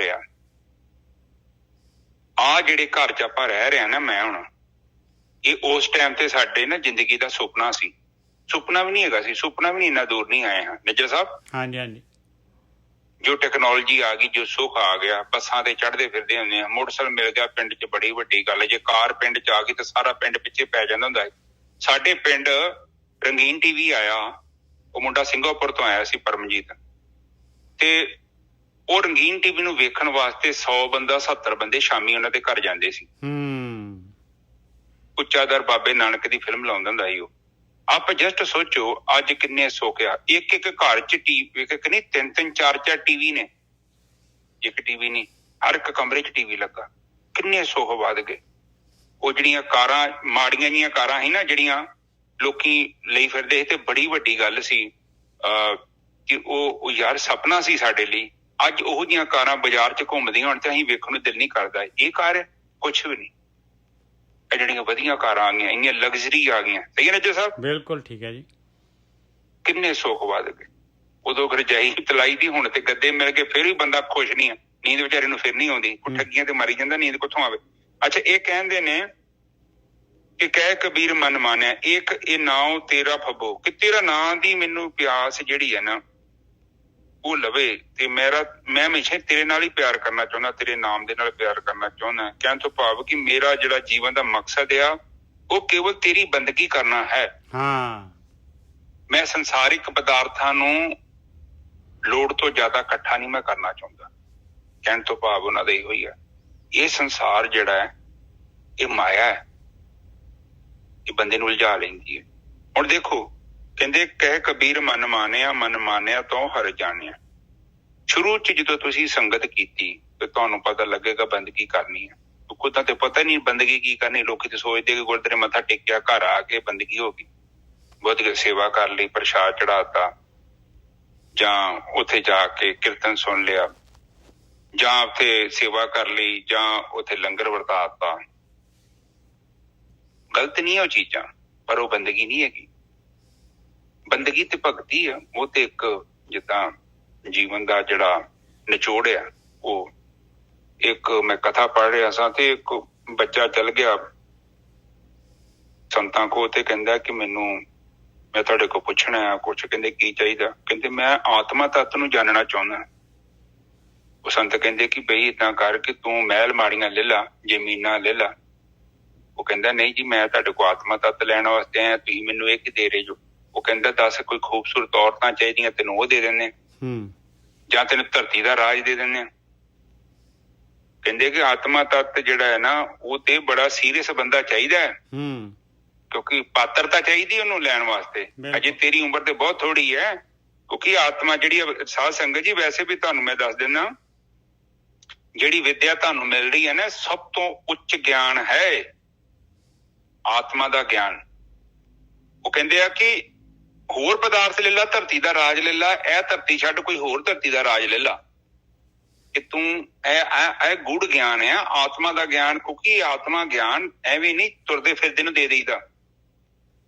ਜਸਟ ਦੇਖੋ, ਇਹ ਪੁਰਾਣੇ ਜ਼ਮਾਨਿਆਂ 'ਚ ਜਦੋਂ ਇਹ ਗੁਰੂਕੁਲਾਂ ਦੇ ਵਿੱਚ ਬੰਦੇ ਰਹਿੰਦੇ ਸੀ, ਪਤਾ ਨਹੀਂ ਕਿੰਨੇ ਸਾਲ ਉਹਨਾਂ ਕੋਲ ਸੇਵਾ ਕਰਾਉਣੀ, ਫਿਰ ਜਾ ਕੇ ਪਾਤਰਤਾ ਬਣਨੀ ਤੇ ਫਿਰ ਉਹਨੂੰ ਦੱਸਣਾ ਕਿ ਬਈ ਤਾਂ ਆ ਵਿਧੀ ਨਾਲ ਭਗਤੀ ਕਰਨੀ ਆ, ਫਿਰ ਆਤਮਾ ਦੇ ਵਿੱਚ ਲੀਨ ਹੋਣਾ, ਨਿਰਵਿਚਾਰ ਅਵਸਥਾ 'ਚ ਕਿੱਦਾਂ ਜਾਣਾ, ਫਿਰ ਜਾ ਕੇ ਦੱਸਦੇ ਸੀ ਉਹ। ਕਿਉਂਕਿ ਦੇਖੋ ਪਤਾ ਕੀ ਆ, ਕਪੈਸਿਟੀ ਵੇਖਣੀ ਪੈਂਦੀ ਹੈ ਬੰਦੇ ਦੀ। ਕਈ ਬੰਦੇ ਉੱਦਾਂ ਹੀ 2-4 ਦਿਨ ਭੱਜੇ ਆਉਂਦੇ ਆ, ਮੁੜ ਕੇ ਉੱਥੇ ਬਹਿ ਜਾਂਦੇ ਆ, ਸੰਸਾਰ ਖਿੱਚਦਾ ਵਾ, ਜਾਂ 1-2 ਚਪੇੜ ਵੱਜਦੀ ਆ ਤੇ ਬੰਦਾ ਸੋਚਦਾ ਕਿ ਸ਼ਾਇਦ ਭਗਤੀ ਕਰਨ ਡਿਆ, ਇਸ ਕਰਕੇ ਦੁੱਖ ਆ ਗਏ। ਨਿੱਜਾ ਸਾਹਿਬ ਬਿਲਕੁਲ, ਕਈ ਬੰਦੇ ਇਸ ਕਰਕੇ ਵੀ ਭੱਜ ਜਾਂਦੇ ਆ। ਸੋ ਕਹਿਣ ਤੋਂ ਭਾਵ ਹੈ ਕਿ ਪਾਤਰਤਾ ਬਹੁਤ ਜ਼ਰੂਰੀ ਆ। ਔਰ ਇਹ ਜਿਹੜੀ ਵਿਦਿਆ ਹੈ, ਇਹ ਵਿਦਿਆ ਜ਼ਿਆਦਾ ਲੋਕਾਂ ਨੂੰ ਨਹੀਂ ਪਤਾ। ਇਹ ਪਲੀਜ਼ ਰਿਕੁਐਸਟ ਹੈ, ਅਗਰ ਤੁਸੀਂ ਸੁਣ ਰਹੇ ਹੋ ਮੇਰੀ ਗੱਲਾਂ ਨੂੰ, ਇਹਨੂੰ ਬੜਾ ਧਿਆਨ ਦੇ ਨਾਲ ਲੈਣਾ। ਜੋ ਗਿਆਨ ਆਪਾਂ ਇੱਥੇ ਸਾਂਝਾ ਕਰਦੇ ਪਏ ਆ ਨਾ, ਇਹ ਬਹੁਤ ਉੱਚ ਕੋਟੀ ਦਾ ਗਿਆਨ ਹੈ। ਇਹ ਕਰਮਾਂ ਤੋਂ ਬਿਨਾਂ ਨਹੀਂ ਜੋ ਮਿਲਦਾ। ਆਪ ਸਾਰੀ ਜ਼ਿੰਦਗੀ ਕੱਢ ਕੇ ਦੇਖ ਲਿਓ, ਜਿੱਥੇ ਮਰਜ਼ੀ ਭੱਜ ਕੇ ਵੇਖ। ਆਖਰ ਤੇ ਗੱਲ ਜਿਹੜੀ ਹੈ ਨਾ, ਤੁਸੀਂ ਜਿੱਥੇ ਮਰਜ਼ੀ ਘੁੰਮ ਲਓ, ਜਿਹੜੇ ਮਰਜ਼ੀ ਗ੍ਰੰਥ ਨੂੰ ਪੜ੍ਹ ਕੇ ਦੇਖ ਲਿਓ, ਉਹਦੇ ਵਿੱਚ ਜਿਹੜਾ ਆਤਮਾ ਦੀ ਗੱਲ ਕੀਤੀ ਹੈ, ਆਤਮਾ ਤੱਕ ਪਹੁੰਚਣਾ ਬਹੁਤ ਵੱਡੀ ਗੱਲ ਹੈ। ਹਾਂ, ਗੱਲਾਂ ਕਰਨੀਆਂ ਬਹੁਤ ਆਸਾਨ ਹੈ, ਸਾਰੀ ਦੁਨੀਆ ਕਰੀ ਜਾਂਦੀ ਹੈ, ਪਰ ਆਤਮਾ ਦੇ ਵਿੱਚ ਜਾਣਾ, ਨਿਰਵਿਚਾਰ ਹੋ ਜਾਣਾ, ਉਸ ਪਰਮ ਜੀਵਨ ਨੂੰ ਜਾਣ ਲੈਣਾ, ਇਹ ਕਾਫੀ ਵੱਡੀ ਗੱਲ ਹੈ। ਇਹ ਸੰਗਤ ਤੋਂ ਬਿਨਾਂ ਪ੍ਰਾਪਤ ਨਹੀਂ ਹੁੰਦਾ। ਫਿਰ ਕਹਿੰਦੇ ਆ ਮਨ ਮਾਨਾ। ਮਨ ਜਦੋਂ ਆਪਾਂ ਤੁਰ ਪੈਂਦੇ ਹਾਂ ਤੇ ਮਨ ਪਹਿਲਾਂ ਅੜੀ ਕਰਦਾ। ਕਿਉਂ ਕਰਦਾ? ਕਿ ਮਨ ਨਾ ਭੋਗਾਂ 'ਚ ਬਹੁਤ ਉਲਝਿਆ, ਰਸਾਂ ਦੇ ਵਿੱਚ ਬੈਠਾ ਹੈ, ਔਰ ਇਹਦੇ ਲਈ ਉਹੀ ਸੁੱਖ ਹੈ। ਹੁਣ ਜਿੱਦਾਂ ਉਹਨਾਂ ਕਹਿਤਾ ਸੀ ਨਾ, ਧਰੂ ਭਗਤ ਨੇ ਤੇ ਸੂਰ ਨੂੰ ਵੇਖਿਆ ਤੇ ਉਹਨੂੰ ਕਿਹਾ ਵੀ ਤੈਨੂੰ ਬੈਕੁੰਠ 'ਚ ਲੈ ਜਾਂਦੇ ਆ, ਤੇ ਸੂਰ ਅੱਗੋਂ ਕਹਿੰਦਾ ਕਿ ਉੱਥੇ ਬਿਸਟਾ ਮਿਲੂਗੀ ਖਾਣ ਵਾਸਤੇ, ਕਿਉਂਕਿ ਸੂਰ ਦੇ ਲਈ ਬਿਸਟਾ ਬਹੁਤ ਵੱਡੀ ਗੱਲ ਹੈ। ਇਸੇ ਹੀ ਤਰ੍ਹਾਂ ਮਨ ਦੇ ਲਈ ਕੀ ਹੈ, ਭੋਗ ਬਹੁਤ ਵੱਡੀ ਗੱਲ ਹੈ। ਔਰ ਮਨ ਜਿਹੜਾ ਭੋਗਾਂ ਦਾ ਤਿਆਗ ਨਹੀਂ ਕਰਨਾ ਚਾਹੁੰਦਾ, ਪਰ ਜਦੋਂ ਮਨ ਤੁਰ ਪੈਂਦਾ ਹੈ ਤੇ ਫਿਰ ਕੰਮ ਪੂਰਾ ਹੋ ਜਾਂਦਾ ਹੈ। ਮਨ ਮਨ ਹੀ ਸਭ ਤੋਂ ਵੱਡੀ ਚੀਜ਼ ਆ। ਔਰ ਜਦੋਂ ਮਨ ਮੰਨ ਜਾਂਦਾ ਹੈ ਤੇ ਬਸ ਫਿਰ ਗੱਲ ਖਤਮ। ਫਿਰ ਇਹਨੇ ਤੁਰੇ ਜਾਣਾ, ਅੱਜ ਹੋਰ, ਕੱਲ ਹੋਰ, ਪਰਸੋਂ ਹੋਰ। ਹੁਣ ਆਪਾਂ ਜਦੋਂ ਸਕੂਲ 'ਚ ਆਪਾਂ ਐਡਮਿਸ਼ਨ ਲੈਂਦੇ ਹਾਂ, ਕਲਾਸ ਵੱਡੀ ਹੋ ਜਾਂਦੀ ਆ, ਪਹਿਲੇ ਦਿਨ ਕਿਤਾਬਾਂ ਵੇਖ ਕੇ ਡਰ ਜਾਈਦਾ, ਐਡੀਆਂ ਵੱਡੀਆਂ ਕਿਤਾਬਾਂ। ਤੇ ਫਿਰ ਜਦੋਂ ਆਪਾਂ ਪੜ੍ਹਨਾ ਸ਼ੁਰੂ ਕਰਦੇ ਹਾਂ ਤੇ ਜਿੰਨਾ ਆਪਾਂ ਨੂੰ ਸਿਲੇਬਸ ਮਿਲਦਾ ਜਾਂਦਾ, ਆਪਾਂ ਹੌਲੀ ਹੌਲੀ ਪੜ੍ਹਦੇ ਜਾਂਦੇ ਹਾਂ। ਔਰ ਇੱਕ ਸਮਾਂ ਆਉਂਦਾ ਹੈ ਆਰਾਮ ਦੇ ਨਾਲ ਪੇਪਰ ਦੇ ਲੈਂਦੇ ਹਾਂ। ਸਹੀ ਨਜਰ ਸਾਹਿਬ? ਬਿਲਕੁਲ। ਕਿਉਂਕਿ ਇੱਕਦਮ ਤੇ ਕੁਛ ਨਹੀਂ ਹੋਣਾ। ਹਾਂਜੀ ਨਜਰ ਸਾਹਿਬ, ਅਗਲੀ ਤੁਕ ਬੋਲੋ। ਹੋ ਗਿਆ ਜੀ ਸ਼ਬਦ ਅੱਗੇ। ਨਾਮਦੇਵ ਜੀ ਦੇ ਸ਼ਬਦ ਹੈਗੇ, ਉਹ ਲੈ ਲੈਨੇ ਆਪਾਂ। ਹਾਂ ਲੈ ਲਈਏ, ਟਾਈਮ ਹੈਗਾ ਥੋੜਾ ਜਿਹਾ ਆਪਣੇ ਕੋਲ। ਹਾਂਜੀ। ਰਾਗ ਸੋਠ ਬਾਣੀ ਭਗਤ ਨਾਮਦੇਵ ਜੀ ਕੀ ਕਰ ਦੂਜਾ ਇੱਕ ਓਂਕਾਰ ਸਤਿਗੁਰ ਪ੍ਰਸਾਦ। ਜਬ ਦੇਖਾਂ ਤਬ ਗਾਵਾਂ ਤਾਓ ਜਨ ਧੀਰਜ ਪਾਵਾਂ। ਕਹਿੰਦੇ ਕਮਾਲ ਹੋ ਗਈ। ਨਾਮਦੇਵ ਜੀ ਦੱਸ ਰਹੇ ਆਪਣੀ ਅਵਸਥਾ। ਨਾ ਦੇ ਸਮਾਇ ਲੋ ਰੇ ਸਤਿਗੁਰ ਭੇਟ ਲੈ ਦੇਵਾ ਰਹਾਓ। ਕਹਿੰਦੇ ਕਮਾਲ ਹੋ ਗਈ। ਮੈਂ ਭਗਤੀ ਵੱਲ ਜਿਹੜਾ ਹੈਗਾ, ਮੇਰਾ ਮਨ ਭਗਤੀ ਵੱਲ ਕੀਤਾ। ਮੈਂ ਮਾਲਕ ਦੇ ਅੱਗੇ ਬੇਨਤੀ ਕੀਤੀ। ਮਾਲਕ ਨੇ ਸਤਿਗੁਰੂ ਨੂੰ ਮੈਨੂੰ ਭਿਟਾਤਾ, ਬ੍ਰਹਮ ਗਿਆਨੀਆਂ ਨੂੰ ਭਿਟਾਤਾ। ਤੇ ਉਹਨਾਂ ਦੇ ਨਾਦ ਦੇ ਵਿੱਚ, ਉਹਨਾਂ ਦੇ ਸ਼ਬਦ ਦੇ ਵਿੱਚ ਮੇਰਾ ਮਨ ਹੁਣ ਜਿਹੜਾ ਹੈਗਾ ਲੀਨ ਹੋ ਗਿਆ। ਨਾ ਦੇ ਸਮਾਇ ਲੋ ਰੇ ਸਤਿਗੁਰ ਭੇਟ ਲੈ ਦੇਵਾ। ਮੈਨੂੰ ਸਤਿਗੁਰੂ ਭੇਟ ਗਏ। ਇੰਨਾ ਕਮਾਲ ਹੋ ਗਿਆ ਗੁਰੂ ਨੂੰ ਮਿਲਣ ਦੇ ਨਾਲ, ਬ੍ਰਹਮ ਗਿਆਨੀਆਂ ਨੂੰ ਮਿਲਣ ਦੇ ਨਾਲ। ਜਬ ਦੇਖਾਂ ਤਬ ਗਾਵਾਂ ਤਾਓ ਜਨ ਧੀਰਜ ਪਾਵਾਂ। ਕਹਿੰਦੇ ਮੈਂ ਹੁਣ ਜਿਹੜਾ ਹੈਗਾ, ਜਦ ਮੈਂ ਭਗਤੀ ਕਰਦਾ ਹਾਂ ਤੇ ਚਾਰੋਂ ਪਾਸੇ ਮੈਨੂੰ ਤੂੰ ਹੀ ਦਿਸਦਾ ਹੈ। ਜਬ ਦੇਖਾਂ ਤਬ ਗਾਵਾਂ ਤਾਓ ਜਨ ਧੀਰਜ ਪਾਵਾਂ। ਤਾਂ ਤੇਰਾ ਜਨ ਜਿਹੜਾ ਹੈਗਾ ਮੇਰੇ ਅੰਦਰ ਧੀਰਜ ਆਉਂਦਾ ਹੈ, ਮੇਰੇ ਅੰਦਰ ਜਿਹੜਾ ਹੈਗਾ ਸਹਿਜ ਅਵਸਥਾ ਆਉਂਦੀ ਹੈ। ਹੁਣ ਮੇਰੀ ਤੇਰੇ ਸ਼ਬਦ ਦੇ ਵਿੱਚ ਮੇਰੀ ਲੀਨਤਾ ਹੋ ਗਈ। ਨਾ ਦੇ ਸਮਾਇ ਲੋ ਰੇ ਸਤਿਗੁਰ ਭੇਟ ਲੈ ਦੇਵਾ। ਮੈਨੂੰ ਜਿਹੜਾ ਹੈਗਾ ਬ੍ਰਹਮ ਗਿਆਨ ਮਿਲ ਗਿਆ, ਬ੍ਰਹਮ ਗਿਆਨੀ ਮਿਲ ਗਏ। ਰਹਾਓ। ਹਾਂਜੀ ਵੀਰ ਜੀ।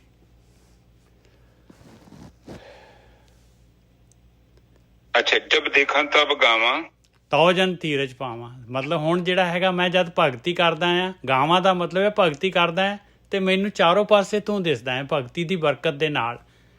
ਤੇ ਤਾਂ ਤੇਰੇ ਜਨ ਦੇ ਅੰਦਰ ਧੀਰਜ ਆਉਂਦਾ ਹੈ, ਤਾਂ ਮੈਨੂੰ ਧੀਰਜ, ਤਾਂ ਸਹਿਜ ਅਵਸਥਾ ਆਉਂਦੀ ਹੈ, ਤਾਂ ਜਿਹੜਾ ਹੈਗਾ ਮੇਰੇ ਵਿਚਾਰ ਜਿਹੜੇ ਹੈਗੇ ਰੁਕਦੇ ਆ, ਮੇਰੇ ਅੰਦਰ ਖੁਸ਼ੀ ਆਉਂਦੀ, ਸ਼ਾਂਤੀ ਆਉਂਦੀ ਹੈ।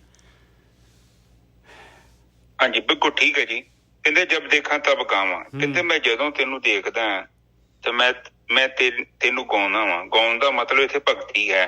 ਹਾਂ, ਮੈਂ ਜਦ ਭਗਤੀ ਕਰਦਾ ਤੇ ਤੈਨੂੰ ਦੇਖਦਾ ਹਾਂ। ਮੈਂ ਜਦ ਭਗਤੀ ਕਰਦਾ ਤੇ ਸਾਰੇ ਜਗ੍ਹਾ ਤੈਨੂੰ ਹੀ ਦੇਖਦਾ ਹਾਂ, ਚਾਰੋਂ ਪਾਸੇ। ਭਗਤੀ ਦੀ ਬਰਕਤ ਦੇ ਨਾਲ ਮੈਨੂੰ ਹਰੇਕ ਦੇ ਵਿੱਚ ਤੂੰ ਨਜ਼ਰ ਆਉਣਾ ਹੈ। ਹਾਂ, ਮੈਨੂੰ ਭਗਤੀ ਜਦੋਂ ਮੈਂ ਕਰਦਾ ਤੇ ਤੇਰਾ ਰੂਪ ਮੈਨੂੰ ਚਾਰੋਂ ਤਰਫ ਦਿਖਾਈ ਦਿੰਦਾ। ਹਾਂ, ਹੁਣ ਜਦੋਂ ਮੈਂ ਭਗਤੀ ਕਰਦਾ ਤੇ ਫਿਰ ਕੀ ਹੁੰਦਾ ਹੈ? ਕਹਿੰਦੇ ਤਉ ਜਨ ਧੀਰਜ ਪਾਵਾਂ। ਹਾਂ, ਤੇ ਮੇਰੇ ਧੀਰਜ ਦਾ ਮਤਲਬ ਇਹ ਹੁੰਦਾ ਠਹਿਰਾਓ ਆਉਣਾ, ਅਡੋਲਤਾ। ਬਿਲਕੁਲ। ਤੇ ਜਦੋਂ ਮੈਂ ਤੈਨੂੰ ਗਾਉਣਾ ਹੈ, ਮਤਲਬ ਤੇਰੀ ਬੰਦਗੀ ਕਰਦਾ, ਮੈਂ ਤੇਰੀ ਭਗਤੀ ਕਰਦਾ। ਹੁਣ ਤੁਸੀਂ ਵੇਖੋ, ਵਾਹਿਗੁਰੂ ਵਾਹਿਗੁਰੂ ਕਰਦੇ ਜੋ ਤੇ ਅੰਦਰ ਕਿੰਨੀ ਸ਼ਾਂਤੀ ਆਉਂਦੀ ਹੈ। ਮਨ ਇੱਕਦਮ ਸ਼ਾਂਤ ਨਹੀਂ ਹੋ ਜਾਂਦਾ। ਇੱਕ ਸਮਾਂ ਆਉਂਦਾ ਹੈ ਮਨ ਚਿੱਤ ਇੱਕਦਮ ਸਾਰੇ ਘੁਲ ਮਿਲ ਜਾਂਦੇ ਆ ਤੇ ਇੱਕਦਮ ਇੱਕ ਤੱਤ ਚ ਲੀਨ ਹੋ ਜਾਂਦੇ ਆ, ਆਤਮ ਤੱਤ ਚ ਲੀਨ ਹੋ ਜਾਂਦੇ ਨੇ। ਉਹੀ ਗੱਲ ਕਰ ਰਹੇ ਨੇ, ਧੀਰਜ ਪਾਵਾਂ। ਤੇ ਜਦੋਂ ਮੈਂ ਤੈਨੂੰ ਗਾਉਂਦਾ ਵਾਂ ਤੇ ਮੈਂ ਉਹ ਗਾਉਣ ਦੇ ਨਾਲ, ਮਤਲਬ ਭਗਤੀ ਕਰਨ ਦੇ ਨਾਲ ਧੀਰਜ ਚ ਆ ਜਾਂਦਾ, ਸਹਿਜ ਚ ਆ ਜਾਂਦਾ ਵਾ, ਇੱਕ ਆਤਮਿਕ ਅਡੋਲ ਅਵਸਥਾ ਦੇ ਵਿੱਚ ਆ ਜਾਂਦਾ। ਹਾਂਜੀ ਨਜਰ ਸਾਹਿਬ। ਕਹਿੰਦੇ ਕਿਵੇਂ ਹੋ ਗਿਆ? ਕਹਿੰਦੇ ਨਾਦ ਦੇ ਸਮਾਇ ਲੋ ਰੇ। ਕਹਿੰਦੇ ਨਾਦ ਕਹਿੰਦੇ ਆ ਸ਼ਬਦ ਦੇ ਵਿੱਚ ਜਿਹੜਾ ਹੈਗਾ ਮੇਰੀ ਸਮਾਈ ਹੋ ਗਈ, ਤਾਂ ਇਹ ਜਿਹੜਾ ਧੀਰਜ ਆ ਗਿਆ ਮੇਰੇ ਅੰਦਰ। ਸਟਾਰਟਿੰਗ ਕਿਵੇਂ ਹੋਇਆ? ਸਤਿਗੁਰ ਭੇਟ ਲੈ ਦੇਵਾ। ਮੈਨੂੰ ਜਿਹੜਾ ਹੈਗਾ ਪ੍ਰਕਾਸ਼ ਰੂਪ, ਉਹ ਮਾਲਕ ਪਰਮਾਤਮਾ ਦਾ ਰੂਪ ਸਤਿਗੁਰੂ ਮੈਨੂੰ ਭੇਟ ਗਏ, ਮੈਨੂੰ ਬ੍ਰਹਮ ਗਿਆਨ ਮਿਲ ਗਿਆ। ਰਹਾਓ। ਹਾਂਜੀ ਵੀਰ ਜੀ। ਹਾਂਜੀ ਠੀਕ ਹੈ। ਨਾਦ ਸਮਾਈ ਲੋ ਰੇ ਸਤਿਗੁਰ ਭੇਟ ਲਈਏ ਦੇਵਾ ਰਾਓ। ਹੁਣ ਕਹਿੰਦੇ ਕਿ ਮੈਨੂੰ ਉਹ ਸੰਗਤ ਮਿਲ ਗਈ ਜਾਂ ਗੁਰੂ ਮਿਲ ਗਏ ਤੇ ਜਿਨ੍ਹਾਂ ਦੀ ਮਿਹਰ ਦੇ ਨਾਲ ਜਿਹੜਾ ਨਾ ਮੈਂ ਆਤਮਾ ਤੱਤ ਜਿਹੜਾ ਹੈਗਾ, ਜਿਹੜਾ ਨਾਦ ਆ, ਜਿਹੜੇ ਮੇਰੇ ਸਰੀਰ ਚ ਵੱਜ ਰਿਹਾ, ਮੈਂ ਉਹ ਚ ਲੀਨ ਹੋ ਗਿਆ। ਇਹ ਨਾਦ ਤੁਹਾਨੂੰ ਪ੍ਰਗਟ ਕਰਨਾ ਪਊਗਾ। ਹੁਣ ਪਰਸੋਂ ਇੱਕ ਮਾਤਾ ਦਾ ਫੋਨ ਆਇਆ, ਕਹਿੰਦੀ ਪੁੱਤ ਬਹੁਤ ਉੱਚੀਆਂ ਆਵਾਜ਼ਾਂ ਆਈਆਂ ਤੇ ਮੈਂ ਡਰ ਗਈ। ਅਜੇ ਤੱਕ ਮੈਨੂੰ ਡਰ ਲੱਗਣ ਡਿਆ। ਮੈਂ ਮਾਤਾ ਦੇਖ ਤੇਰੀ ਉਮਰ ਕਿੰਨੀ ਹੋ ਗਈ? ਕਹਿੰਦੀ 75 ਸਾਲ, ਸ਼ਾਇਦ ਹੁਣੇ ਵੀ ਕਥਾ ਸੁਣਦੇ ਹੋਣ। ਤੇ ਕਹਿੰਦੀ 40 ਸਾਲ ਮੈਂ ਸਹਿਜ ਪਾਠ ਕੀਤਾ। 40 ਸਾਲ ਤੋਂ ਮੈਂ ਕਰ ਰਹੀ ਹਾਂ, ਲਗਾਤਾਰ ਕਰ। ਮੈਂ ਮਾਤਾ ਦੇਖ 40 ਸਾਲ ਕੀਤਾ, ਅਸਰ ਤੇ ਹੁਣ ਹੋਇਆ ਨਾ। ਇਹ ਨਹੀਂ ਕਿ ਤੇਰਾ ਕੀਤਾ ਬੇਕਾਰ ਗਿਆ, ਮੈਂ ਉਹ ਵੀ ਤੇਰੇ ਕੰਮ ਹੀ ਆ। ਹੋ ਸਕਦਾ ਕੀਤਾ ਪ੍ਰਮਾਤਮਾ ਨੇ ਤੇਰੀ ਇੱਛਾ ਵੇਖ ਕੇ ਨਹੀਂ ਤੈਨੂੰ ਉਸ ਮਾਰਗ ਤੇ ਲਾਇਆ, ਤੇਰੀ ਪਿਆਸ ਤੜਫ ਵੇਖ ਕੇ। ਹੁਣ ਉਹ ਕਹਿੰਦੇ ਨੇ ਕਿ ਮੈਨੂੰ ਡਰ ਲੱਗਦਾ। ਇਹ ਨਾਦ ਦੀ ਗੱਲ ਕਰਦੇ ਨੇ। ਇਹ ਨਾਦ ਜਦੋਂ ਤੁਹਾਡੇ ਸਰੀਰ ਚ ਪ੍ਰਗਟ ਹੋਣਾ ਹੈ ਤੇ ਤੁਹਾਨੂੰ ਆਵਾਜ਼ ਸੁਣਨੀ ਹੈ, ਤੁਹਾਡੇ ਅੰਦਰ ਨਾਦ ਪ੍ਰਗਟ ਹੋਊਗਾ। ਨਾਦ ਜਦੋਂ ਪ੍ਰਗਟ ਹੋ ਜਾਂਦਾ ਫਿਰ ਅਗਿਆਨ ਤੇ ਭਰਮ ਖਤਮ ਹੋ ਜਾਂਦਾ। ਹੁਣ ਜਦੋਂ ਨਾਦ ਪ੍ਰਗਟ ਹੁੰਦਾ ਹੈ ਤੇ ਤੁਹਾਡਾ ਜਿਹੜਾ ਉੱਪਰਲਾ ਚੱਕਰ ਹੈ ਨਾ, ਜਿਹਨੂੰ ਆਪਾਂ ਜੂੜਾ ਕਹਿੰਦੇ ਆ, ਉੱਥੇ ਲਗਾਤਾਰ ਦਬਾਅ ਬਣਿਆ ਰਹੇਗਾ। ਤੁਸੀਂ ਮਹਿਸੂਸ ਕਰੋਗੇ ਥੱਲੇ ਵਾਲਾ ਤੇ ਉਤਲਾ ਬਿੰਦੂ ਦੋਨੋਂ ਆਪਸ ਦੇ ਵਿੱਚ ਨਾ ਇਹ ਮਿੰਗਲ ਹੋ ਜਾਂਦਾ, ਆਪਸ ਵਿੱਚ ਮਿਲਾਪ ਹੋ ਜਾਂਦਾ। ਦੋ ਸ਼ਕਤੀਆਂ ਥੜੀ ਤੇ ਉੱਪਰਲੀ, ਇਹ ਜਦੋਂ ਆਪਸ ਦੇ ਵਿੱਚ ਟੱਚ ਹੋ ਜਾਂਦੀਆਂ ਨੇ ਤੇ ਉਸ ਤੋਂ ਬਾਅਦ ਕੀ ਹੁੰਦਾ ਕਿ ਥੜੀਆਂ ਜਿਹੜੇ ਚੱਕਰ ਹੈਗੇ ਉਹਨਾਂ ਦੀ ਸਾਰੀ ਊਰਜਾ ਮੁਕਤ ਹੋ ਜਾਂਦੀ ਹੈ। ਫਿਰ ਉੱਪਰਲੀ ਜਿੱਦਾਂ ਤੁਸੀਂ ਉਹ ਬਲਬ ਨਹੀਂ ਵੇਖਿਆ ਹੁੰਦਾ, ਜਿੱਦਾਂ ਮੂਰਤੀਆਂ ਮਾਰਤੀਆਂ ਦੇ ਲਾਗੇ ਬਲਬ ਲੱਗਾ ਹੁੰਦਾ, ਦੋ ਤਾਰਾਂ ਦੇ ਵਿੱਚ ਇੱਕ ਲਾਈਟ ਜੀ ਤਾਰ ਪ੍ਰਕਾਸ਼ ਇੱਧਰ ਉੱਧਰ ਜਾਂਦਾ ਰਹਿੰਦਾ, ਉਸੇ ਹੀ ਤਰ੍ਹਾਂ ਦਾ ਪ੍ਰਕਾਸ਼ ਵਰਗਾ ਸਿਸਟਮ ਤੁਹਾਡੇ ਅੰਦਰ ਬਣ ਜਾਏਗਾ। ਇਹਨੂੰ ਕਰਾਉਣ ਕਹਿੰਦੇ ਆ ਆਪਾਂ। ਕਰਾਉਣ ਦਾ ਮਤਲਬ ਸਭ ਤੋਂ ਉੱਪਰਲਾ ਕਰਾਉਣ, ਜਿੱਦਾਂ ਰਾਜੇ ਦਾ ਕਰਾਉਣ ਹੁੰਦਾ ਨਾ, ਉਸੇ ਤਰ੍ਹਾਂ ਕਰਾਉਣ ਚੱਕਰ ਕਹਿੰਦੇ ਆ। ਜਦੋਂ ਐਕਟੀਵੇਟ ਹੋ ਜਾਂਦਾ ਥੜਾ ਤੇ ਉੱਪਰਲਾ ਧੜ ਇੱਕਦਮ ਪ੍ਰਕਿਰਤੀ, ਇਹ ਸ਼ਿਵ ਤੇ ਸ਼ਕਤੀ ਦਾ ਮਿਲਣ ਹੁੰਦਾ। ਸ਼ਿਵ ਉੱਪਰ ਹੈ, ਸ਼ਕਤੀ ਥੱਲੇ ਹੈ, ਥੱਲੇ ਪ੍ਰਕਿਰਤੀ ਹੈ। ਪ੍ਰਕਿਰਤੀ ਕਿੱਥੋਂ ਪੈਦਾ ਹੁੰਦੀ ਹੈ? ਇਹ ਆਪਣੇ ਸੰਸਾਰ ਜਿਹੜਾ ਆਪਣਾ ਜਨਨ ਇੰਦਰੀ ਉੱਥੋਂ ਪੈਦਾ ਹੁੰਦੀ ਹੈ, ਉੱਥੋਂ ਹੀ ਤੇ ਸੰਸਾਰ ਚੱਲ ਰਿਹਾ। ਹੋਰ ਪ੍ਰਕਿਰਤੀ ਕਿੱਥੋਂ ਹੋਣੀ ਹੈ? ਇਹ ਬੰਦਾ ਮਰਨ ਤੋਂ ਪਹਿਲਾਂ ਦੇਖੋ ਉਹ ਚਾਹੁੰਦਾ ਕਿ ਕਿਸੇ ਤਰ੍ਹਾਂ ਕੰਮ ਤਰੀਕੇ ਨਾਲ ਨਾ ਮੇਰਾ ਨਾਂ ਰਵੇ, ਮੇਰਾ ਕੁਝ ਬੱਚਾ ਰਹਿ ਜੇ ਧਰਤੀ ਤੇ।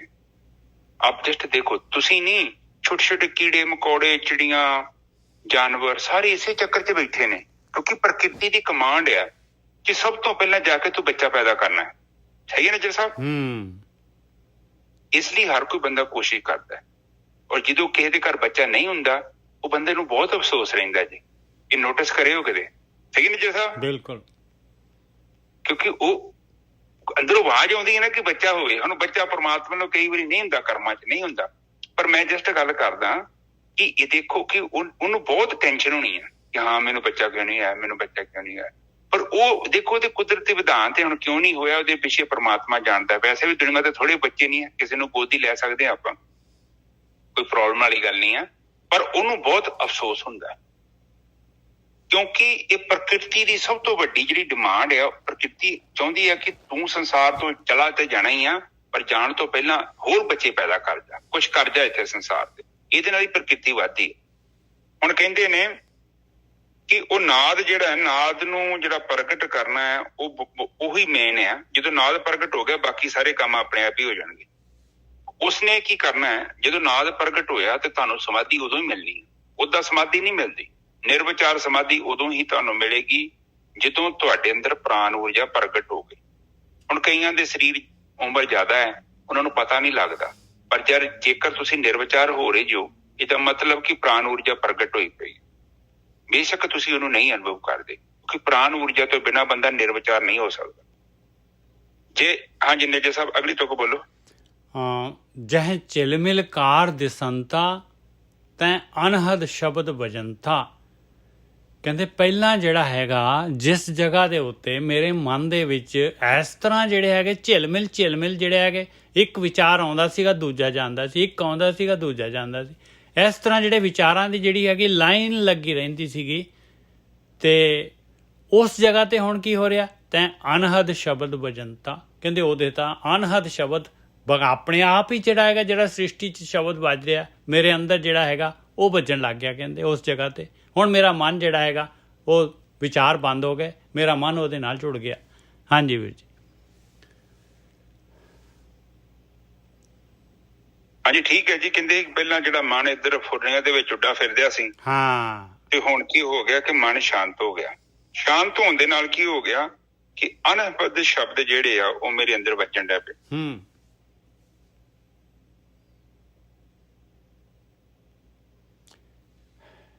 ਹਾਂਜੀ, ਤੇ ਇਸ ਕਰਕੇ ਉਹ ਕਹਿ ਰਹੇ ਨੇ ਕਿ ਜਿਹੜਾ ਅਨਹਦ ਸ਼ਬਦ ਆ ਅੰਦਰ ਮੇਰੇ ਵੱਜਣ ਡਿਆ ਪਿਆ। ਔਰ ਸ਼ਬਦ ਜਿਹੜਾ ਅਨਹਦ ਸ਼ਬਦ ਜਿੰਨਾ ਚਿਰ ਤੱਕ ਬੰਦੇ ਦੇ ਜੀਵਨ 'ਚ ਨਹੀਂ ਨਾ ਵੱਜ ਰਿਹਾ ਔਰ ਬੰਦੇ ਨੂੰ ਨਿਰਵਿਚਾਰ ਸਮਾਧੀ ਨਹੀਂ ਪ੍ਰਾਪਤ ਹੋ ਰਹੀ, ਸਮਝ ਲਓ ਕਿ ਹਜੇ ਤੁਸੀਂ ਉੱਥੇ ਪਹੁੰਚੇ ਨਹੀਂ ਜਿੱਥੇ ਜਾਣਾ ਸੀ। ਸੰਸਾਰ ਦੇ ਵਿੱਚ ਸਭ ਤੋਂ ਵੱਡੀ ਪ੍ਰਾਪਤੀ ਮਨੁੱਖਾ ਜਨਮ, ਉਸ ਤੋਂ ਬਾਅਦ ਬੰਦਗੀ ਕਰਕੇ ਅਨੰਦ ਸ਼ਬਦ ਨੂੰ ਪ੍ਰਗਟ ਕਰਨਾ ਹੈ। ਜੇਕਰ ਸ਼ਬਦ ਪ੍ਰਗਟ ਨਹੀਂ ਨਾ ਹੋਇਆ ਤੇ ਫਿਰ ਉਹ ਕਹਿੰਦੇ ਨੇ ਕਿ ਜਿਨੀ ਨਾਮ ਤੇ ਆਇਆ ਗਏ ਮਸਕਤ ਕਾਲ, ਨਾਨਕ ਤੇ ਮੁਖ ਉਜਲੇ ਕੀਤੀ ਛੁੱਟੀ ਨਾਲ। ਉਹ ਫਿਰ ਮੁੱਖ ਉਜਲਾ ਨਹੀਂ ਹੋਣਾ ਤੁਹਾਡਾ। ਇਹ ਕਈ ਕਹਿੰਦੇ ਨੇ ਨਾਸਾ ਥਾਣੇ ਚਿੱਟਾ ਪਾਉਂਦੇ ਹੋਊਗਾ, ਲੈਟ ਦਊਗੀ, ਲੈਟ ਲੂਟ ਕੁਛ ਨਹੀਂ ਜੇਗਾ। ਇਹ ਸਭ ਤੱਤਾਂ, ਇਹ ਤੇ ਤਰਾਟਕ ਵਿਧੀ ਹੈਗੀ ਹੈ। ਅੱਖਾਂ ਨੂੰ ਕਿਸੇ ਜਗ੍ਹਾ ਤੇ ਲਾ ਲਓ ਤੇ ਤੁਹਾਨੂੰ ਉੱਥੇ ਪ੍ਰਕਾਸ਼ ਜਿਹਾ ਦਿਖਣ ਡਿਆ ਪੈਂਦਾ, ਉਹਦੇ ਨਾਲ ਕੀ ਹੋਊਗਾ? ਉਹਦਾ ਉਹ ਪ੍ਰਾਣ ਊਰਜਾ ਦੇ ਕਣ ਹੈਗੇ ਗੁਰਕੀ ਸਾਹਿਬ, ਉਸ ਤੋਂ ਵੱਧ ਨਹੀਂ ਹੈਗਾ। ਹਾਂ, ਬਸ ਉਹ ਮਨ ਨੂੰ ਬੇਵਕੂਫ ਬਣਾਉਣਾ ਤੇ ਜੋ ਮਰਜ਼ੀ ਕਰੀ ਜੋ। ਹੁਣ ਉਹ ਕਹਿੰਦੇ ਨੇ, ਕੱਲ ਵੀ ਬਾਣੀ ਚ ਵੇਖੋ, ਪਹਿਲਾਂ ਵੀ ਆਇਆ ਵਾ, ਕਹਿੰਦੇ ਕਿ ਪੜ੍ਹੇ ਲਿਖੇ ਕਿਆ ਹੋਏ, ਤੂੰ ਪੜ੍ਹੀ ਜਾਂਦਾ ਲਿਖੀ ਜਾਂਦਾ। ਜੇ ਤੇਰੀ ਜ਼ਿੰਦਗੀ ਚ ਸਹਿਜ ਹੀ ਨਹੀਂ ਆਇਆ, ਤੇਰੀ ਜ਼ਿੰਦਗੀ ਦੇ ਵਿੱਚ ਔਗਣੇ ਖਤਮ ਨਹੀਂ ਹੋਏ, ਕਾਮ ਕ੍ਰੋਧ ਲੋਭ ਮੋਹ ਹੰਕਾਰ ਨਹੀਂ ਖਤਮ ਹੋਇਆ, ਤੇ ਫਿਰ ਕਿਹਨੂੰ ਧੋਖਾ ਦੇ ਰਿਹਾ? ਕਿਸੇ ਨੂੰ ਨਹੀਂ, ਤੂੰ ਖੁਦ ਆਪਣੇ ਆਪ ਨੂੰ ਧੋਖਾ ਦੇ। ਬਾਣੀ ਚ ਇਸ ਲਈ ਕਿਹਾ, ਮਾਇਆ ਧਾਰੀ ਅਤ ਅੰਨਾ ਬੋਲਾ। ਇੰਨਾ ਅੰਨਾ ਬੋਲਾ ਹੋ ਜਾਂਦਾ, ਉਹਨੂੰ ਵਿਚਾਰੇ ਨੂੰ ਸੁਣਦਾ ਹੀ ਕੁਛ ਨਹੀਂ। ਹਾਂਜੀ ਨਜਰ ਸਾਹਿਬ, ਅੱਗੇ ਚਲੀ। ਹਾਂ, ਜਹ ਚਿਲਮਿਲ ਕਾਰ ਦਿਸੰਤਾ, ਤਹ ਅਨਹਦ ਸ਼ਬਦ ਬਜੰਤਾ, ਜੋਤੀ ਜੋਤ ਸਮਾਨੀ, ਮੈਂ ਗੁਰ ਪ੍ਰਸਾਦੀ ਜਾਨੀ। ਕਹਿੰਦੇ ਮੇਰੀ ਜੋਤ ਜਿਹੜੀ ਹੈਗੀ ਮਾਲਕ ਪਰਮਾਤਮਾ ਦੀ ਜੋਤ ਦੇ ਵਿੱਚ ਸਮਾ ਗਈ, ਮੇਰੀ ਸੁਰਤ ਜਿਹੜੀ ਆਤਮਾ ਦੇ ਵਿੱਚ ਲੀਨ ਹੋ ਗਈ। ਫਿਰ ਦੇਖੋ ਕੀ ਕਹਿ ਰਹੇ ਆ ਨਾਮਦੇਵ ਜੀ, ਕਹਿੰਦੇ ਮੈਂ ਗੁਰ ਪ੍ਰਸਾਦੀ ਜਾਨੀ। ਮੈਂ ਇਸ ਜਗ੍ਹਾ ਤੇ ਆਪਣੇ ਆਪ ਨਹੀਂ ਪਹੁੰਚਿਆ, ਮੈਂ ਇਸ ਜਗ੍ਹਾ ਤੇ ਜਿਹੜਾ ਹੈਗਾ ਮੇਰਾ ਗੁਰੂ, ਮੇਰੇ ਬ੍ਰਹਮ ਗਿਆਨੀ, ਉਹਨਾਂ ਦੇ ਗਿਆਨ ਦੇ ਦੁਆਰਾ, ਉਹਨਾਂ ਦੀ ਸੇਧ ਦੇ ਦੁਆਰਾ ਜਿਹੜਾ ਹੈਗਾ ਮੈਂ ਇੱਥੇ ਤੱਕ ਪਹੁੰਚਿਆ ਹਾਂ। ਹਾਂਜੀ ਵੀਰ ਜੀ।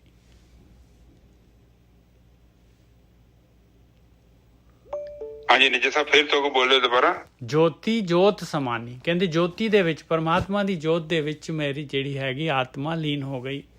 ਪਹਿਲਾਂ ਸੁਰਤ ਆਤਮਾ ਦੇ ਵਿੱਚ ਲੀਨ ਹੋਈ ਤੇ ਫਿਰ ਮੇਰੀ ਆਤਮਾ ਪਰਮਾਤਮਾ ਦੇ ਵਿੱਚ ਲੀਨ ਹੋ ਗਈ। ਜੋਤੀ ਜੋਤ ਸਮਾਨੀ, ਮੈਂ ਗੁਰ ਪ੍ਰਸਾਦੀ ਜਾਨੀ। ਕਹਿੰਦੇ ਇਹ ਗੁਰੂ ਬੁੱਧੀ ਪ੍ਰਸਾਦ ਦੇ ਨਾਲ ਜਿਹੜਾ ਬ੍ਰਹਮ ਗਿਆਨ ਦੇ ਦੁਆਰਾ ਜਿਹੜਾ ਹੈਗਾ, ਬ੍ਰਹਮ ਗਿਆਨ ਨੂੰ ਜਿਹੜਾ ਹੈਗਾ ਮੈਂ ਉਹਦੇ ਅਨੁਸਾਰ ਯਾਤਰਾ ਕਰਨ ਦੇ ਨਾਲ ਮੈਨੂੰ ਇਹ ਜਿਹੜੀ ਹੈਗੀ ਇਹ ਸਟੇਜ ਮੇਰੇ ਉੱਤੇ ਆਈ। ਹਾਂਜੀ ਠੀਕ ਹੈ ਜੀ। ਫਿਰ ਲਾਸਟ ਤੇ ਗੱਲ ਕਰ ਰਹੇ ਨੇ, ਉਹ ਕਹਿੰਦੇ ਜੋਤੀ ਜੋਤ ਸਮਾਨੀ। ਹੁਣ ਤੁਹਾਡੀ ਸੁਰਤੀ ਜਦੋਂ ਆਤਮਾ ਚ ਲੀਨ ਹੋ ਗਈ ਤੇ ਗੱਲ ਖਤਮ ਹੋ ਗਈ। ਜਿੰਨਾ ਚਿਰ ਤੱਕ ਸਾਡੀ ਸੁਰਤੀ ਆਤਮਾ ਚ ਲੀਨ ਨਹੀਂ ਹੁੰਦੀ, ਬਾਣੀ ਚ ਕਹਿੰਦਾ ਜਬ ਹਮ ਹੋਤੇ ਤਬ ਤੁਮ ਨਹੀਂ, ਜਬ ਤੁਮ ਹੋਤੇ ਤਬ ਹਮ ਨਹੀਂ।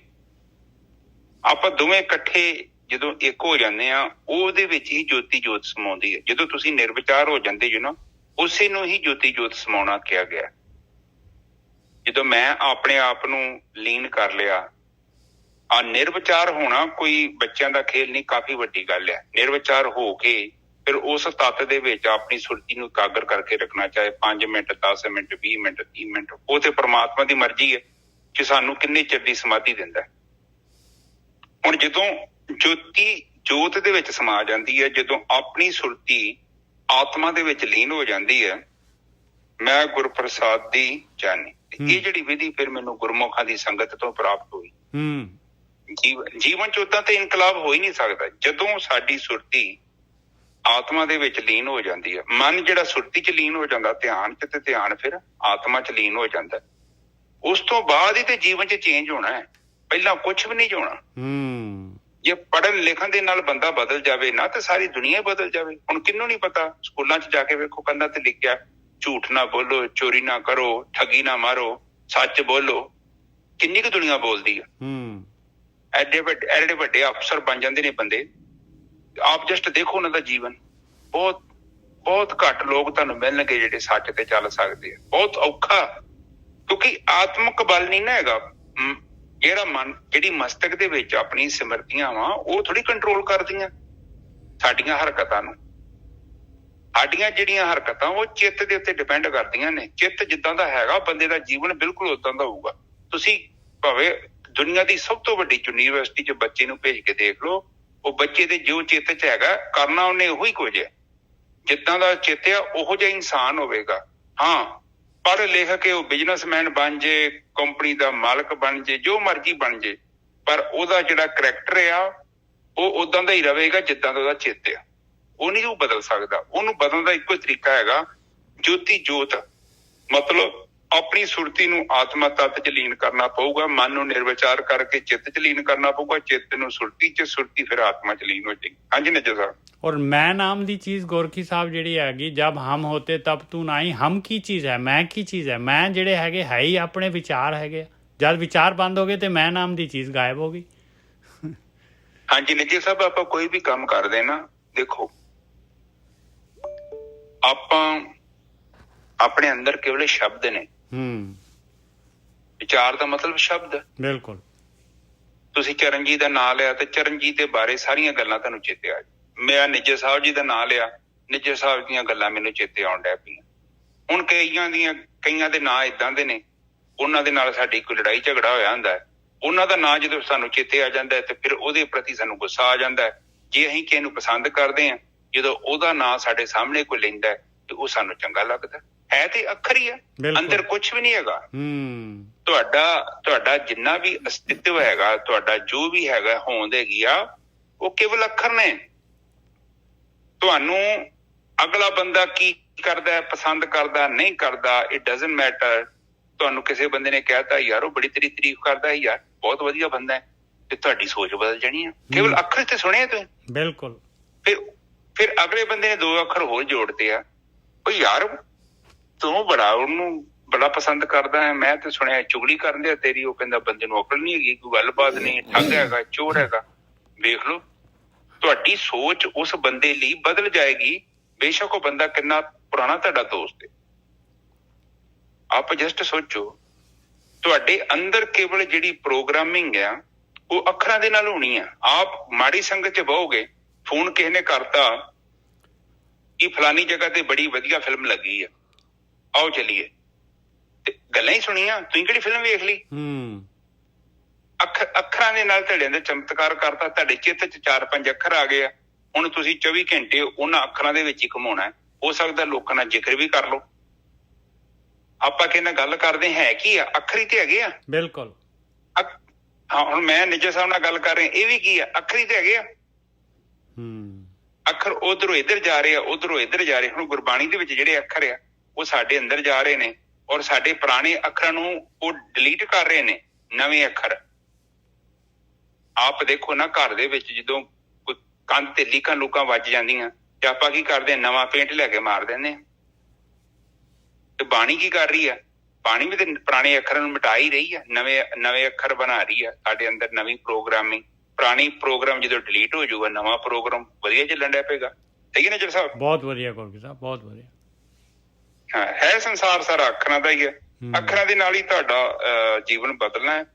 ਮਾੜੇ ਅੱਖਰ ਤੁਸੀਂ ਸੁਣਨੇ ਸ਼ੁਰੂ ਕਰਤੇ, ਕਹਿਣ ਤੋਂ ਭਾਵ ਕਿ ਮਾੜੀ ਸੰਗਤ, ਤੁਹਾਡਾ ਜੀਵਨ ਜਿਹੜਾ ਥੱਲੇ ਚੱਲ ਜਾਏਗਾ। ਤੁਸੀਂ ਚੰਗੇ ਅੱਖਰ ਸੁਣਨੇ ਸ਼ੁਰੂ ਕਰਤੇ, ਚੰਗੀ ਸੰਗਤ, ਤੇ ਤੁਹਾਡਾ ਜੀਵਨ ਆਪਣੇ ਆਪ ਹੀ ਉੱਚਾ ਹੋ ਜਾਣਾ। ਕੁਛ ਕਰਨ ਦੀ ਲੋੜ ਨਹੀਂ ਆ, ਕੇਵਲ ਆਪਣੀ ਸੰਗਤ ਬਦਲ ਲਓ। ਤੁਸੀਂ ਚਾਹੁੰਦੇ ਜੋ ਕਿ ਸੰਸਾਰ 'ਚ ਗ੍ਰਸਤ ਹੋਣਾ, ਸੰਸਾਰ 'ਚ ਡੁੱਬਣਾ, ਤੁਸੀਂ ਉਹਨਾਂ ਲੋਕਾਂ ਦੀ ਸੰਗਤ ਕਰੋ ਜਿਹੜੇ ਡੁੱਬੇ ਹੋਏ ਨੇ। ਤੁਹਾਨੂੰ ਕੁਛ ਕਰਨ ਦੀ ਲੋੜ ਨਹੀਂ, ਉਹਨਾਂ ਦੇ ਲਾਗੇ ਅੱਧਾ ਘੰਟਾ ਬਹਿ ਜਾਓ ਬਸ, ਉਹਨਾਂ ਤੁਹਾਨੂੰ ਆਪਣੇ ਆਪ ਹੀ ਲੈ ਜਾਣਾ ਜਿੱਥੇ ਉਹਨਾਂ ਜਾਣਾ। ਹਾਂ, ਜੇ ਤੁਸੀਂ ਉੱਠਣਾ ਚਾਹੁੰਦੇ ਹੋ ਸੰਸਾਰ ਤੋਂ, ਚੰਗਾ ਜੀਵਨ ਪ੍ਰਾਪਤ ਕਰਨਾ ਚਾਹੁੰਦੇ ਜੋ, ਇੱਕ ਬ੍ਰਹਮ ਗਿਆਨੀ ਬਣਨਾ ਚਾਹੁੰਦੇ ਜੋ, ਫਿਰ ਉਹਨਾਂ ਲੋਕਾਂ ਦੀ ਸੰਗਤ ਤੁਹਾਨੂੰ ਕਰਨੀ ਪਊ। ਪਰ ਇਹ ਵੀ ਇੱਕ ਹੋਰ ਗੱਲ ਜੀ, ਸੰਗਤ ਕੇਵਲ ਉਹਨਾਂ ਮਨੁੱਖਾਂ ਦੀ ਕੀਤੀ ਦਾ ਹੀ ਫਾਇਦਾ ਹੋਣਾ ਹੈ। ਤੁਹਾਡੇ ਜੀਵਨ 'ਚ ਪਰਿਵਰਤਨ ਤਾਂ ਆਉਣਾ ਵਾ ਜਾਂ ਜਿਹੜਾ ਬੰਦਾ ਬੋਲ ਰਿਹਾ ਜਾਂ ਵਿਚਾਰ ਕਰ ਰਿਹਾ ਵਾ, ਉਹ ਗੱਲਾਂ ਉਹ ਆਪ ਵੀ ਆਪਣੇ ਜੀਵਨ 'ਚ ਲਾਗੂ ਕਰ ਰਿਹਾ ਹੈ। ਓਦਾਂ ਸੁਣਨ ਦਾ ਕੋਈ ਫਾਇਦਾ ਨਹੀਂ। ਇਹ ਵੀ ਸੱਚ ਹੈ ਨਿੱਜਰ ਸਾਹਿਬ। ਬਿਲਕੁਲ। ਓਦਾਂ ਸੁਣਨ ਦਾ ਫਾਇਦਾ ਹੀ ਕੋਈ ਨਹੀਂ ਹੈ। ਉਹ ਕਿੱਥੋਂ ਦਊਗਾ? ਔਰ ਕੋਈ ਚੀਜ਼ ਹੀ ਨਹੀਂ ਹੈਗੀ। ਤੁਹਾਡੇ ਕੋਲ ਕੁਛ ਹੋਣਾ ਵੀ ਤੇ ਚਾਹੀਦਾ ਨਾ। ਤੁਹਾਡੇ ਬੈਂਕ 'ਚ ਪੈਸਾ ਹੋਊਗਾ, ਦੇ ਦੋ ਕਿਸੇ ਨੂੰ 200-400 ਰੁਪਇਆ। ਤੁਹਾਡੇ ਕੋਲ ਲੱਖ ਰੁਪਇਆ ਹੈਗਾ। ਹੁਣ ਜਦੋਂ ਮੇਰੀ ਬੈਂਕ 'ਚ ਰੁਪਇਆ 5 ਨਹੀਂ ਹੈਗੇ ਤੇ ਮੈਂ ਦੇਈ ਵੀ ਜਾਊਂਗਾ, ਕਿੱਥੋਂ ਦੇ ਦੂੰਗਾ? ਹੈ ਹੀ ਨਹੀਂ। ਬਿਲਕੁਲ। ਗੁਣ ਨੂੰ ਅੱਗੇ ਦੇਣ ਦੇ ਲਈ ਉਹ ਬੰਦੇ ਨੂੰ ਗੁਣ ਦਾ ਖੁਦ ਧਾਰਨੀ ਬਣਨਾ ਪਊਗਾ। ਕੁਦਰਤ ਇਹੋ ਕਹਿੰਦੀ ਆ, ਤੇਰੇ ਕੋਲ ਹੈਗਾ ਤੇ ਦੇ ਦੇ। ਪਰ ਇੱਕ ਗੱਲ ਹੈਗੀ, ਉਹ ਜੇ ਤੇਰੇ ਕੋਲ ਕੁਛ ਨਹੀਂ ਹੈਗਾ ਤੇ ਤੂੰ ਕੇਵਲ ਇੱਕ ਲਗੋਟ ਸੰਖ ਆ। ਕੇਵਲ ਬੋਲੇਗਾ, ਤੇਰੇ ਬੋਲੇ ਸ਼ਬਦਾਂ ਦਾ ਅਗਲੇ ਤੇ ਅਸਰ ਹੀ ਨਹੀਂ ਹੋਣਾ। ਇੱਥੇ ਕੀ ਵੇਖੋ, ਟੀਵੀ ਤੇ 50-50 ਹਜ਼ਾਰ ਲੱਖ ਲੋਕ ਸੁਣਦੇ ਪਏ ਆ ਤੇ ਉਹਨਾਂ ਤੇ ਅਸਰ ਹੁੰਦਾ ਵਿਚਾਰਿਆਂ ਤੇ, ਕਿਉਂਕਿ ਬੋਲਣ ਵਾਲਾ ਉੱਥੇ ਬੈਠਾ ਵਾ। ਇਹ ਤਾਂ ਕਿੱਥੇ ਬੈਠਾ, ਤੈਨੂੰ ਤਾਂ ਅਸਰ ਨਹੀਂ ਹੋਣ ਡਿਆ। ਇਸ ਲਈ ਸਭ ਤੋਂ ਪਹਿਲਾਂ ਖੁਦ ਜਾਗੋਗੇ ਫੇਰ ਹੀ ਤੇ ਕਿਸੇ ਨੂੰ ਜਗਾਓਗੇ। ਜਦੋਂ ਮੈਂ ਹੀ ਸੁੱਤਾ ਤੇ ਮੈਂ ਕਿਸੇ ਕਿੱਥੋਂ ਜਗਾ ਦੂੰਗਾ ਨਜਰ ਸਾਹਿਬ? ਮੇਰੇ ਸੁੱਤਾ ਜੇ ਮੈਂ ਜਗਾਉਣ ਦੀ ਕੋਸ਼ਿਸ਼ ਵੀ ਕਰਦਾ ਵਾਂ, ਮੈਂ ਆਪ ਤੇ ਮਾਇਆ ਚ ਸੁੱਤਾ ਵਾਂ, ਮੈਂ ਕਿੱਥੋਂ ਜਗਾਊਂਗਾ? ਦੱਸੋ, ਜਗਾਉਣ ਦਾ ਤਰੀਕਾ ਹੈਗਾ? ਕੋਈ ਨਹੀਂ ਜਾਗੇਗਾ, ਕਿਉਂਕਿ ਮੈਂ ਖੁਦ ਹੀ ਨਹੀਂ ਜਾਗ ਰਿਹਾ। ਇਸ ਕਰਕੇ ਸੰਗਤ ਬਹੁਤ ਇੰਪੋਰਟੈਂਟ ਹੈ। ਸਹੀ ਸੰਗਤ ਮਿਲ ਗਈ, ਉੱਥੇ ਲੱਗੇ ਰਹੋ, ਉੱਥੋਂ ਭੱਜਿਓ ਨਾ। ਸੰਸਾਰ ਨੇ ਤੁਹਾਨੂੰ ਤੋੜਨਾ, ਪ੍ਰਕਿਰਤੀ ਐਵੇਂ ਚੜ੍ਹਨ ਦਿੰਦੀ ਹੈ। ਦਲਦਲ ਚੋਂ ਕੋਈ ਐਵੇਂ ਬਾਹਰ ਨਿਕਲ ਦਿੰਦਾ ਕਿਸੇ ਨੂੰ? ਕੋਈ ਨਹੀਂ ਨਿਕਲ ਦਿੰਦਾ ਦਲਦਲ। ਮੱਕੜੀ ਦਾ ਜਾਲ ਵੇਖੋ, ਉਹ ਜਦੋਂ ਕੀੜਾ ਫਸ ਜਾਂਦਾ ਹੈ ਤੇ ਜਾਲਾ ਉਹ ਕੀ ਕਰਦੀ ਹੈ? ਮੱਕੜੀ ਵਹਿੰਦੀ ਰਹਿੰਦੀ ਹੈ। ਕਿਤੇ ਆਪਣੇ ਲਾਗੇ ਬੰਨੇ ਕਿਤੇ ਮੱਕੜੀ ਦਾ ਜਾਲ ਲੱਗਾ ਵੇਖੋ ਤੇ ਕੀੜਾ ਫਸਿਆ ਹੋਊਗਾ, ਵੱਡਾ ਕੀੜਾ ਹੋਊ ਨਾ। ਮੱਕੜੀ ਕੀ ਕਰਦੀ ਆ, ਉਹਨੂੰ ਪਤਾ ਕਿ ਇਹ ਕੀੜਾ ਫਸ ਸਕਦਾ, ਉਹ ਆ ਕੇ ਹੋਰ ਉੱਥੇ ਧਾਗਾ ਲਾ ਦਿੰਦੀ ਹੈ। ਨਿੱਜਾ ਸਾਹਿਬ ਬਿਲਕੁਲ ਲਾ ਦਿੰਦੀ ਹੈ। ਉਹਦੀਆਂ ਲੱਤਾਂ ਨੂੰ, ਕੀੜੇ ਦੀਆਂ ਲੱਤਾਂ ਨੂੰ ਹੋਰ ਧਾਗਾ ਲਾ ਦਿੰਦੀ ਆ, ਕਿਉਂਕਿ ਕੀੜਾ ਵੱਡਾ ਭੱਜ ਨਾ ਜਾਵੇ।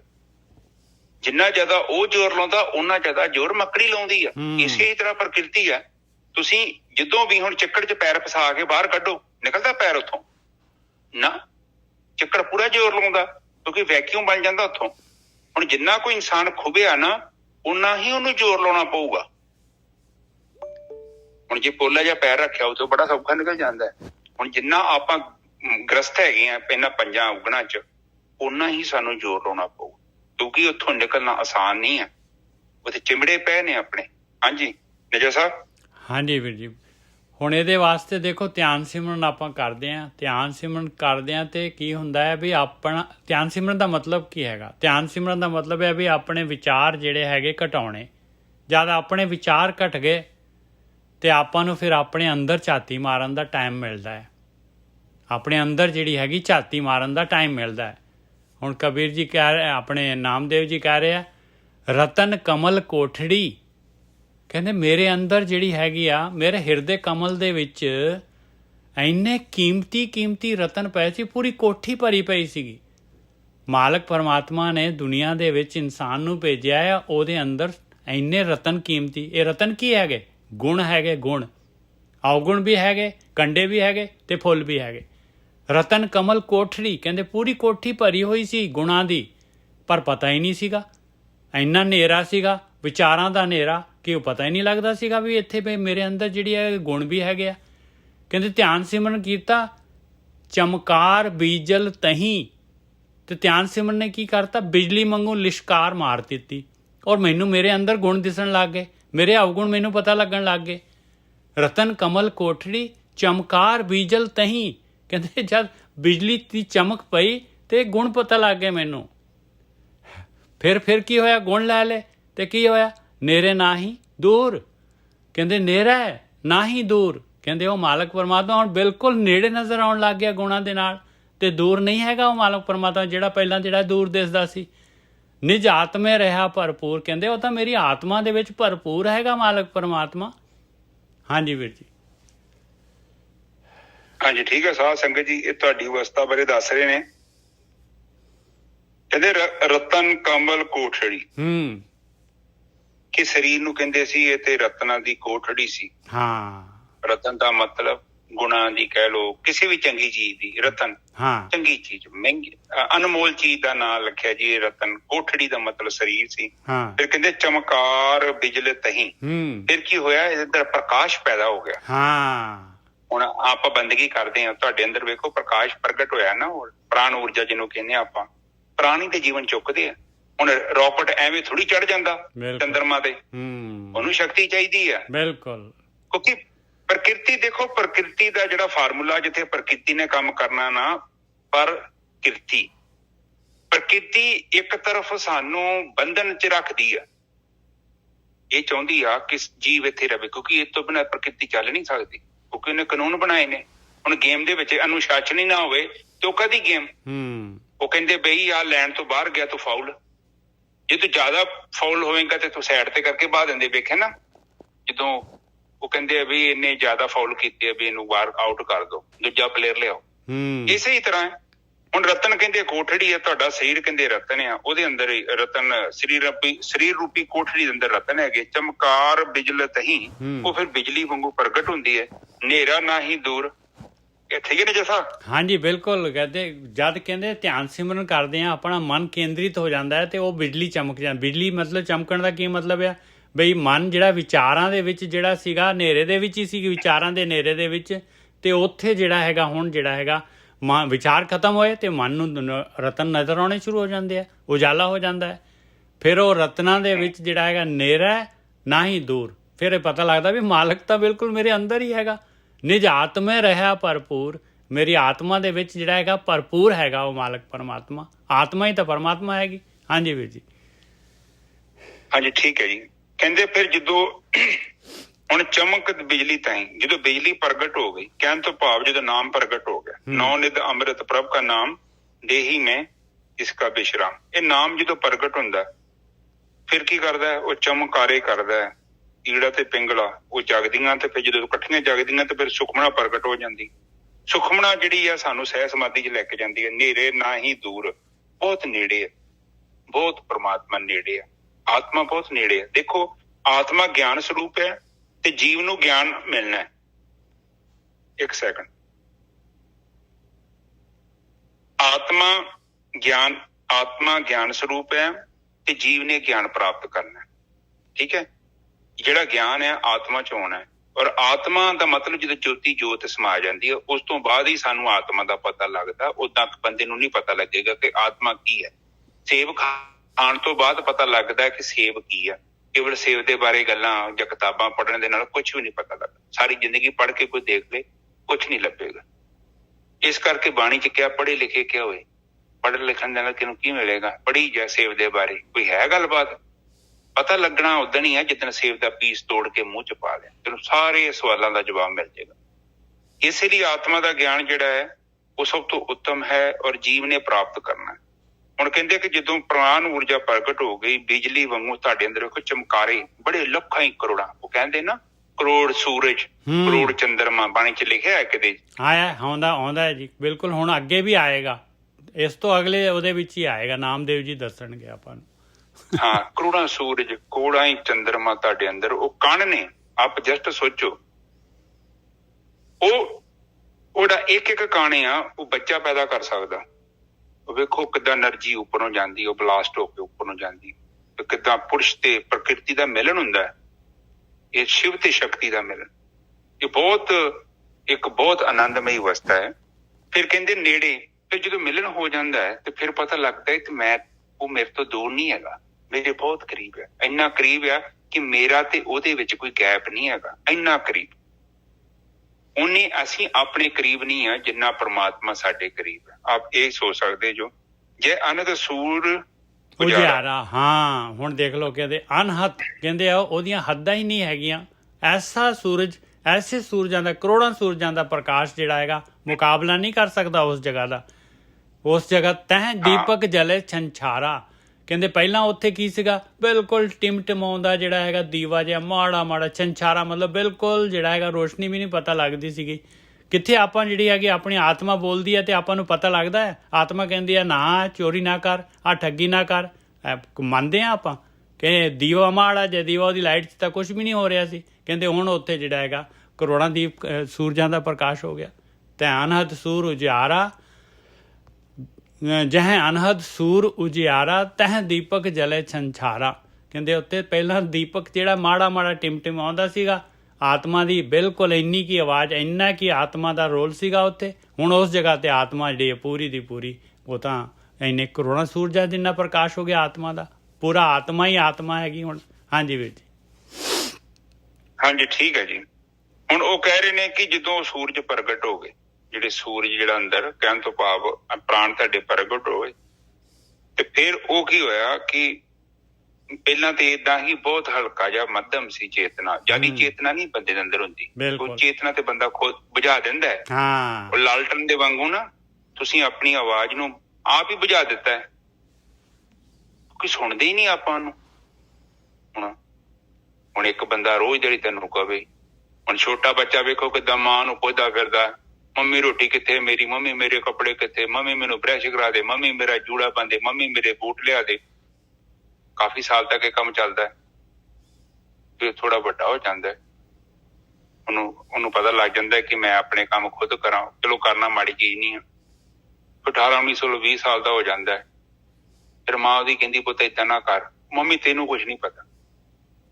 ਡੈਡੀ ਕਹਿੰਦਾ ਪੁੱਤ ਨਾ ਪੁੱਤ ਪੜ੍ਹ ਲਾ, ਸਕੂਲੇ ਚੱਲ ਜਾ ਪੁੱਤ। ਉਹ ਡੈਡੀ ਤੁਹਾਨੂੰ ਕੀ ਪਤਾ, ਤੁਹਾਨੂੰ ਕੁਛ ਨਹੀਂ ਪਤਾ। ਬੰਦਾ ਉਹੀ, ਕੇਵਲ ਉਹਦੀ ਸੋਚ ਬਦਲ ਗਈ। ਕਿਉਂਕਿ ਹੁਣ ਜਿਹੜਾ ਦੀਪਕ ਬੁਝ ਗਿਆ ਵਾ, ਕਿਉਂਕਿ ਜਿਵੇਂ ਜਿਵੇਂ ਉਹ ਵੱਡੇ ਹੁੰਦੇ ਆ ਨਾ, ਆਪਾਂ ਚੇਤਨਾ ਰੂਪੀ ਦੀਪਕ ਨੂੰ ਬੁਝਾ ਦਿੰਦੇ ਹਾਂ। ਚੰਗੀ ਆਵਾਜ਼ ਨੂੰ ਬੁਝਾਈ ਜਾਂਦੇ ਆ। ਛੋਟਾ ਬੱਚਾ ਵੇਖੋ ਆਤਮਾ ਚ ਜਿੰਦਾ ਹੈ। ਛੋਟੇ ਬੱਚੇ ਦੀ ਆਤਮਾ ਪੂਰੀ ਪ੍ਰਗਟ ਆ। ਉਹ ਨਹੀਂ ਜੋ ਥੱਕਦਾ, ਕਿਉਂਕਿ ਆਤਮਾ ਚ ਬੈਠਾ ਉਹ ਬਹੁਤ ਅੰਦਰ ਪ੍ਰਕਾਸ਼ ਹੈ। ਪਰ ਜਿਵੇਂ ਜਿਵੇਂ ਬੱਚਾ ਵੱਡਾ ਹੁੰਦਾ ਹੈ, ਇਹ ਕਾਮ, ਕ੍ਰੋਧ, ਲੋਭ, ਮੋਹ, ਹੰਕਾਰ ਚ ਆਉਣ ਦੇ ਕਰਕੇ ਉਹਦੀ ਆਤਮਾ ਦੀ ਆਵਾਜ਼ ਘਟਦੀ ਜਾਂਦੀ ਆ। ਤੇ ਉਹਦਾ ਜਿਹੜੀ ਮਸ਼ੀਨ ਆ, ਜਿਹਨੂੰ ਮੋਟਰ ਐਕਸ਼ਨ ਕਹਿੰਦੇ ਆ, ਉਹਦੀ ਪਾਵਰ ਵੱਧਦੀ ਜਾਂਦੀ ਹੈ। ਫਿਰ ਉਹਦੀਆਂ ਫਿਕਸ ਗੱਲਾਂ ਨੇ ਕਿ ਅਗਲੇ ਨੇ ਗਾਲ ਕੱਢੀ, ਮੈਂ ਵੀ ਗਾਲ ਕੱਢਾਂਗਾ। ਅਗਲੇ ਨੇ ਮਾੜਾ ਚੰਗਾ ਬੋਲਿਆ, ਮੈਂ ਵੀ ਮਾੜਾ ਚੰਗਾ ਬੋਲਾਂ। ਅੰਦਰ ਸੋਚਣ ਦੀ, ਵਿਵੇਕ ਦੀ ਸ਼ਕਤੀ ਘਟ ਗਈ ਆ। ਹੁਣ ਉਹਨਾਂ ਕੋਲ ਗਿਆਨ ਨਹੀਂ ਹੈਗਾ। ਉਹ ਤੇ ਕੇਵਲ ਇੱਕ ਮਸ਼ੀਨ ਆ। ਜਿੱਦਾਂ ਕੁੱਤੇ ਦੀ ਪੂਛ ਤੇ ਪੈਰ ਰੱਖਿਆ ਤੇ ਕੁੱਤਾ ਭੌਂਕਣਾ ਸ਼ੁਰੂ ਕਰ ਦਿੰਦਾ ਨਾ, ਬੰਦਾ ਵੀ ਉਹ ਕੁਛ ਉਸੇ ਹੀ ਤਰ੍ਹਾਂ ਦਾ ਬਣ ਜਾਂਦਾ ਹੈ। ਥੋੜਾ ਜਿਹਾ ਕਿਸੇ ਨੇ ਕੁਛ ਕਿਹਾ, ਨਾਲ ਹੀ ਆਪਣੇ ਕੱਪੜਿਆਂ ਚੋਂ ਬਾਹਰ। ਕੋਈ ਸਬਰ ਨਹੀਂ ਹੈਗਾ, ਕੋਈ ਹੋਸ਼ ਨਹੀਂ ਹੈਗੀ, ਕੋਈ ਵਿਵੇਕ ਨਹੀਂ ਹੈਗਾ। ਇੱਕ ਬੰਦਾ ਬੇਵਕੂਫ ਆ, ਤੇ ਜੇ ਉਹਨੇ ਬੇਵਕੂਫੀ ਕੀਤੀ ਹੈ, ਕਿ ਆਪਣਾ ਫਰਜ਼ ਵੀ ਬਣਦਾ ਕਿ ਆਪਾਂ ਉਹ ਬੇਵਕੂਫੀ ਕਰੀਏ। ਪਰ ਨਹੀਂ, ਆਪਾਂ ਕਿੱਥੇ ਬਹਿੰਦੇ, ਬੰਦਾ ਟਿਕਦਾ ਹੀ ਨਹੀਂ। ਤੇ ਸੜਕਾਂ ਤੇ ਜਾ ਕੇ ਵੇਖੋ, ਲੋਕਾਂ ਚ ਸਬਰ ਹੀ ਨਹੀਂ ਹੈਗਾ। ਲੋਕੀ ਪਤਾ ਨਹੀਂ ਕਿੱਧਰ ਉੱਡੀ ਜਾਂਦੇ ਆ। ਜਾਣਾ ਕਿੱਥੇ ਆ, ਘਰੇ ਜਾਣਾ, 2-4 ਮਿੰਟ ਸ਼ਾਂਤੀ ਨਾਲ ਚੱਲ ਜਾਓ।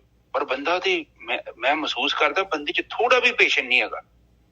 ਇੰਨਾ ਚੰਚਲ ਉਹ ਮਹਿਸੂਸ ਨਹੀਂ ਕਰਦਾ ਕਿ ਤੇਰਾ ਮਨ ਤੇਰਾ ਭਟਕਾਈ ਜਾ ਰਿਹਾ ਤੈਨੂੰ, ਔਰ ਇਹ ਜੋ ਤੂੰ ਕਰ ਰਿਹਾ ਇਹਨੇ ਤੇਰੇ ਅੰਦਰ ਅਸ਼ਾਂਤੀ ਪੈਦਾ ਕਰਨੀ, ਤੈਨੂੰ ਬਹੁਤ ਮੁਸ਼ਕਿਲ ਹੋ ਜਾਣੀ। ਠੀਕ ਹੈ ਜੀ। ਆਉਣ ਵਾਲੇ ਸਮੇਂ ਤੇ ਸਾਧ ਸੰਗਤ ਜੀ, ਬੰਦਾ ਉਹੀ ਧਰਤੀ 'ਚ ਸਹੀ ਤਰ੍ਹਾਂ ਜੀਵਨ ਬਤੀਤ ਕਰ ਸਕਦਾ ਵਾ ਜਿਹੜਾ ਬੰਦਗੀ ਕਰੇਗਾ, ਜਿਹੜਾ ਭਗਤੀ ਕਰੇਗਾ। ਬਾਕੀ ਤੇ ਬੰਦੇ ਜਿਹੜੇ ਨਾ ਪਾਗਲਪਨ ਵੱਲ ਵੱਧ ਰਹੇ ਨੇ ਬਹੁਤ ਸਪੀਡ ਦੇ ਨਾਲ। ਪਤਾ ਹੀ ਨਹੀਂ ਲੱਗਣਾ ਕੀ ਕਰਨਾ ਜਾਂ ਨਹੀਂ ਕਰਨਾ। ਬੰਦੇ ਨੂੰ ਬਿਲਕੁਲ ਹੋਸ਼ ਨਹੀਂ ਹੈ। ਠੀਕ ਹੈ ਜੀ। ਕਹਿੰਦੇ ਕਿ ਉਹ ਅੰਦਰ ਜਿਹੜਾ ਦੀਪਕ ਬੁਝ ਗਿਆ ਸੀ, ਉਹ ਹੁਣ ਕਹਿੰਦੇ ਆ ਗੁਰਪ੍ਰਸਾਦੀ ਜਾਣਿਆ ਜਨ ਨਾਮਾ ਸਹਿਜ ਸਮਾਨਿਆ। ਇਹ ਸਾਰਾ ਕੁਝ ਕਹਿੰਦੇ ਆ ਗੁਰੂ ਦੀ ਕਿਰਪਾ ਦੇ ਨਾਲ ਹੋਇਆ ਆ, ਬ੍ਰਹਮ ਗਿਆਨੀਆਂ ਦੀ ਕਿਰਪਾ ਦੇ ਨਾਲ ਹੋਇਆ, ਉਹਨਾਂ ਦੇ ਬ੍ਰਹਮ ਗਿਆਨ ਦੇ ਦੁਆਰਾ ਹੋਇਆ ਆ।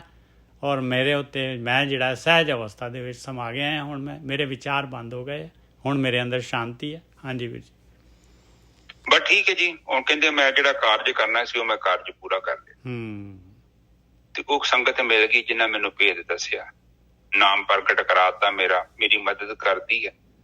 ਜਿਹੜਾ ਮੇਰਾ ਮਨ ਸੀ ਉੱਡਿਆ ਫਿਰਦਾ ਸੀ, ਹੁਣ ਸਹਿਜ ਜਾ, ਹੁਣ ਨਹੀਂ ਭੱਜਦਾ, ਸ਼ਾਂਤ ਹੋ ਕੇ ਬੈਠ ਗਿਆ। ਉਹਨੂੰ ਗਿਆਨ ਹੋ ਗਿਆ। ਉਹਨੇ ਕੀ ਕੀਤਾ, ਉਹਨੇ ਮਾੜੇ ਕੱਪੜੇ ਉਤਾਰ ਕੇ ਸੁੱਟਦੇ ਆ ਤੇ ਚੰਗੇ ਕੱਪੜੇ ਪਾ ਲਏ, ਸਹਿਜ ਦੇ ਕੱਪੜੇ ਪਾ ਲਏ। ਹੁਣ ਹੋਸ਼ਿਆਪਨ ਨਹੀਂ ਰਹਿ ਗਿਆ। ਬਹੁਤ ਸੋਚਦਾ ਹੈ, ਵਿਚਾਰ ਕਰਦਾ ਹੈ। ਇਹ ਨਹੀਂ ਕਿ ਮੂੰਹ ਚ ਆਈ ਗੱਲ ਤੇ ਪਟਕ ਬੋਲ ਦਿੰਦਾ ਹੈ। ਸਹਿਜ ਆ ਗਿਆ, ਜੀਵਨ ਚ ਸਹਿਜ ਆ ਗਿਆ, ਹਲੀਮੀ ਆ ਗਈ, ਵਿਵੇਕ ਪ੍ਰਗਟ ਹੋ ਗਿਆ। ਕਿਸੇ ਵੀ ਗੱਲ ਨੂੰ ਕਰਦਾ ਚਿੱਥ ਕੇ ਕਰਦਾ। ਜਿੰਨਾ ਆਪਾਂ ਚਿੱਥ ਕੇ ਜੀਵਨ ਨੂੰ ਬਤੀਤ ਕਰਾਂਗੇ ਓਨਾ ਹੀ ਜੀਵਨ ਸੌਖਾ। ਜਿੰਨਾ ਆਪਾਂ ਛੇਤੀ ਫੈਸਲੇ ਲੈਣੇ ਸ਼ੁਰੂ ਕਰ ਦਾਂਗੇ, ਆਪਣਾ ਜੀਵਨ ਕਾਫੀ ਮੁਸ਼ਕਿਲ ਦੇ ਨਾਲ ਆ ਜਾਏਗਾ, ਭਰ ਜਾਏਗਾ। ਠੀਕ ਹੈ ਨੀਚੇ ਸਾਹਿਬ, ਅੱਜ ਦੇ ਵਿਚਾਰ ਇੱਥੇ ਹੀ। ਹਾਂਜੀ ਵੀਰ ਜੀ, ਗੋਰਖੀ ਸਾਹਿਬ ਬਹੁਤ ਵਧੀਆ। ਤੇ ਨਾਲੇ ਨਾ ਇਸ ਤੋਂ ਬਾਅਦ ਜਿਹੜਾ ਹੈਗਾ ਇਹ ਅਵਸਥਾ ਜਿਹੜੀ ਤੇ ਆ ਜਾਂਦੀ ਆ, ਉਹ ਫਿਰ ਜਿਹੜਾ ਹੈਗਾ ਲੁਕਾਇਆ ਲੁਕ ਨਹੀਂ ਸਕਦਾ। ਉਹ ਪ੍ਰਗਟ ਹੋ ਜਾਏਗਾ ਸੰਸਾਰ ਦੇ ਵਿੱਚ। ਦੁਨੀਆ ਜਿਹੜੀ ਹੈਗੀ ਉਹਨਾਂ ਦੇ ਪਿੱਛੇ ਜਿਹੜਾ ਹੈਗਾ ਲੋਕੀ ਜਿਹੜੇ ਹੈਗੇ ਬਹੁਤ ਉਹਨੂੰ ਦੁਨੀਆ ਦੇ ਵਿੱਚ ਜਿਹੜਾ ਹੈਗਾ ਸ਼ੋਭਾ ਹੋ ਜਾਏਗੀ ਉਹਦੀ। ਤੇ ਫਿਰ ਲੋਕੀ ਪੁੱਛਣਗੇ ਉਹਨੂੰ ਬਈ ਜਿਹੜੇ ਇਸ ਯਾਤਰਾ ਕਰਨਾ ਚਾਹੁੰਦੇ ਆ, ਬਈ ਇਹ ਤੂੰ ਕਿਸ ਤਰ੍ਹਾਂ ਜਿਹੜਾ ਹੈਗਾ ਇਸ ਅਵਸਥਾ 'ਤੇ ਪਹੁੰਚ ਗਿਆ, ਸਾਨੂੰ ਵੀ ਥੋੜ੍ਹਾ ਜਿਹਾ ਦੱਸ ਦੇ ਬਈ ਕਿਹੜਾ ਕਾਰੀਗਰ ਲਿਆਂਦਾ ਸੀ ਤੇਰੇ ਅੰਦਰ ਹੀ ਜਿਹੜਾ ਹੈਗਾ, ਕਿਵੇਂ ਜਿਹੜੀ ਹੈਗੀ ਇਹ ਸਾਰੀ ਦੀ ਸਾਰੀ ਤੇਰੇ ਅੰਦਰ, ਤੇਰਾ ਮਨ ਜਿਹੜਾ ਹੈਗਾ ਤੇਰੇ ਅੰਦਰ, ਤੂੰ ਜਿਹੜਾ ਹੈਗਾ ਇੱਕ ਜਿਹੜੀ ਹੈਗੀ ਆਪਣਾ ਮਹਿਲ, ਆਪਣੀ ਝੌਂਪੜੀ ਤੇਰੇ ਅੰਦਰ ਹੀ ਤਿਆਰ ਹੋ ਗਈ ਆ। ਕਹਿੰਦੇ ਸਾਨੂੰ ਵੀ ਦੱਸ। ਤੇ ਅਗਲਾ ਸ਼ਬਦ ਜਿਹੜਾ ਨਾਮਦੇਵ ਜੀ ਨੂੰ ਇਸੇ ਤਰੀਕੇ ਦੇ ਨਾਲ ਉਹ ਆਪਾਂ ਕੱਲ੍ਹ ਲਵਾਂਗੇ। ਤੇ ਪੁੱਛਦੇ ਆ ਭਾਈ ਪਾੜ ਪੜੋਸਨ ਪੁੱਛ ਲੈ ਨਾਮਾ, ਕਾਪੇ ਛਾਨ ਛਵਾਈ ਹੋ। ਕਹਿੰਦੇ ਕਿਸ ਕੋਲੋਂ ਬਣਵਾ ਲਈ ਹੈ ਜਿਹੜੀ ਕੁਟੀਆ ਜਿਹੜੀ ਤੇਰੇ ਅੰਦਰ ਤੇਰੇ ਹਿਰਦੇ 'ਚ ਬਣ ਗਈ ਹੈ, ਜਿੱਥੇ ਤੇਰਾ ਮਨ ਜਿਹੜਾ ਟਿਕ ਗਿਆ। ਕਹਿੰਦੇ ਸਾਨੂੰ ਵੀ ਦੱਸ ਦੇ। ਹਾਂਜੀ ਵੀਰ ਜੀ। ਹਾਂਜੀ ਠੀਕ ਹੈ ਜੀ। ਹੁਣ ਜਿੱਦਾਂ ਆਪਾਂ ਪੁੱਛਦੇ ਆ ਨਾ ਕਿ ਭਾਈ ਤੇਰਾ ਕੈਨੇਡਾ ਦਾ ਵੀਜ਼ਾ ਕਿੱਦਾਂ ਲੱਗ ਗਿਆ, ਹਾਂ, ਤੇ ਬਸ ਇਹੋ ਹੀ ਚੀਜ਼ ਹੈ। ਉਹ ਕਹਿੰਦੇ ਕਿ ਜਿਹੜਾ ਮਨ ਸ਼ਾਂਤ ਹੋ ਗਿਆ ਤੇ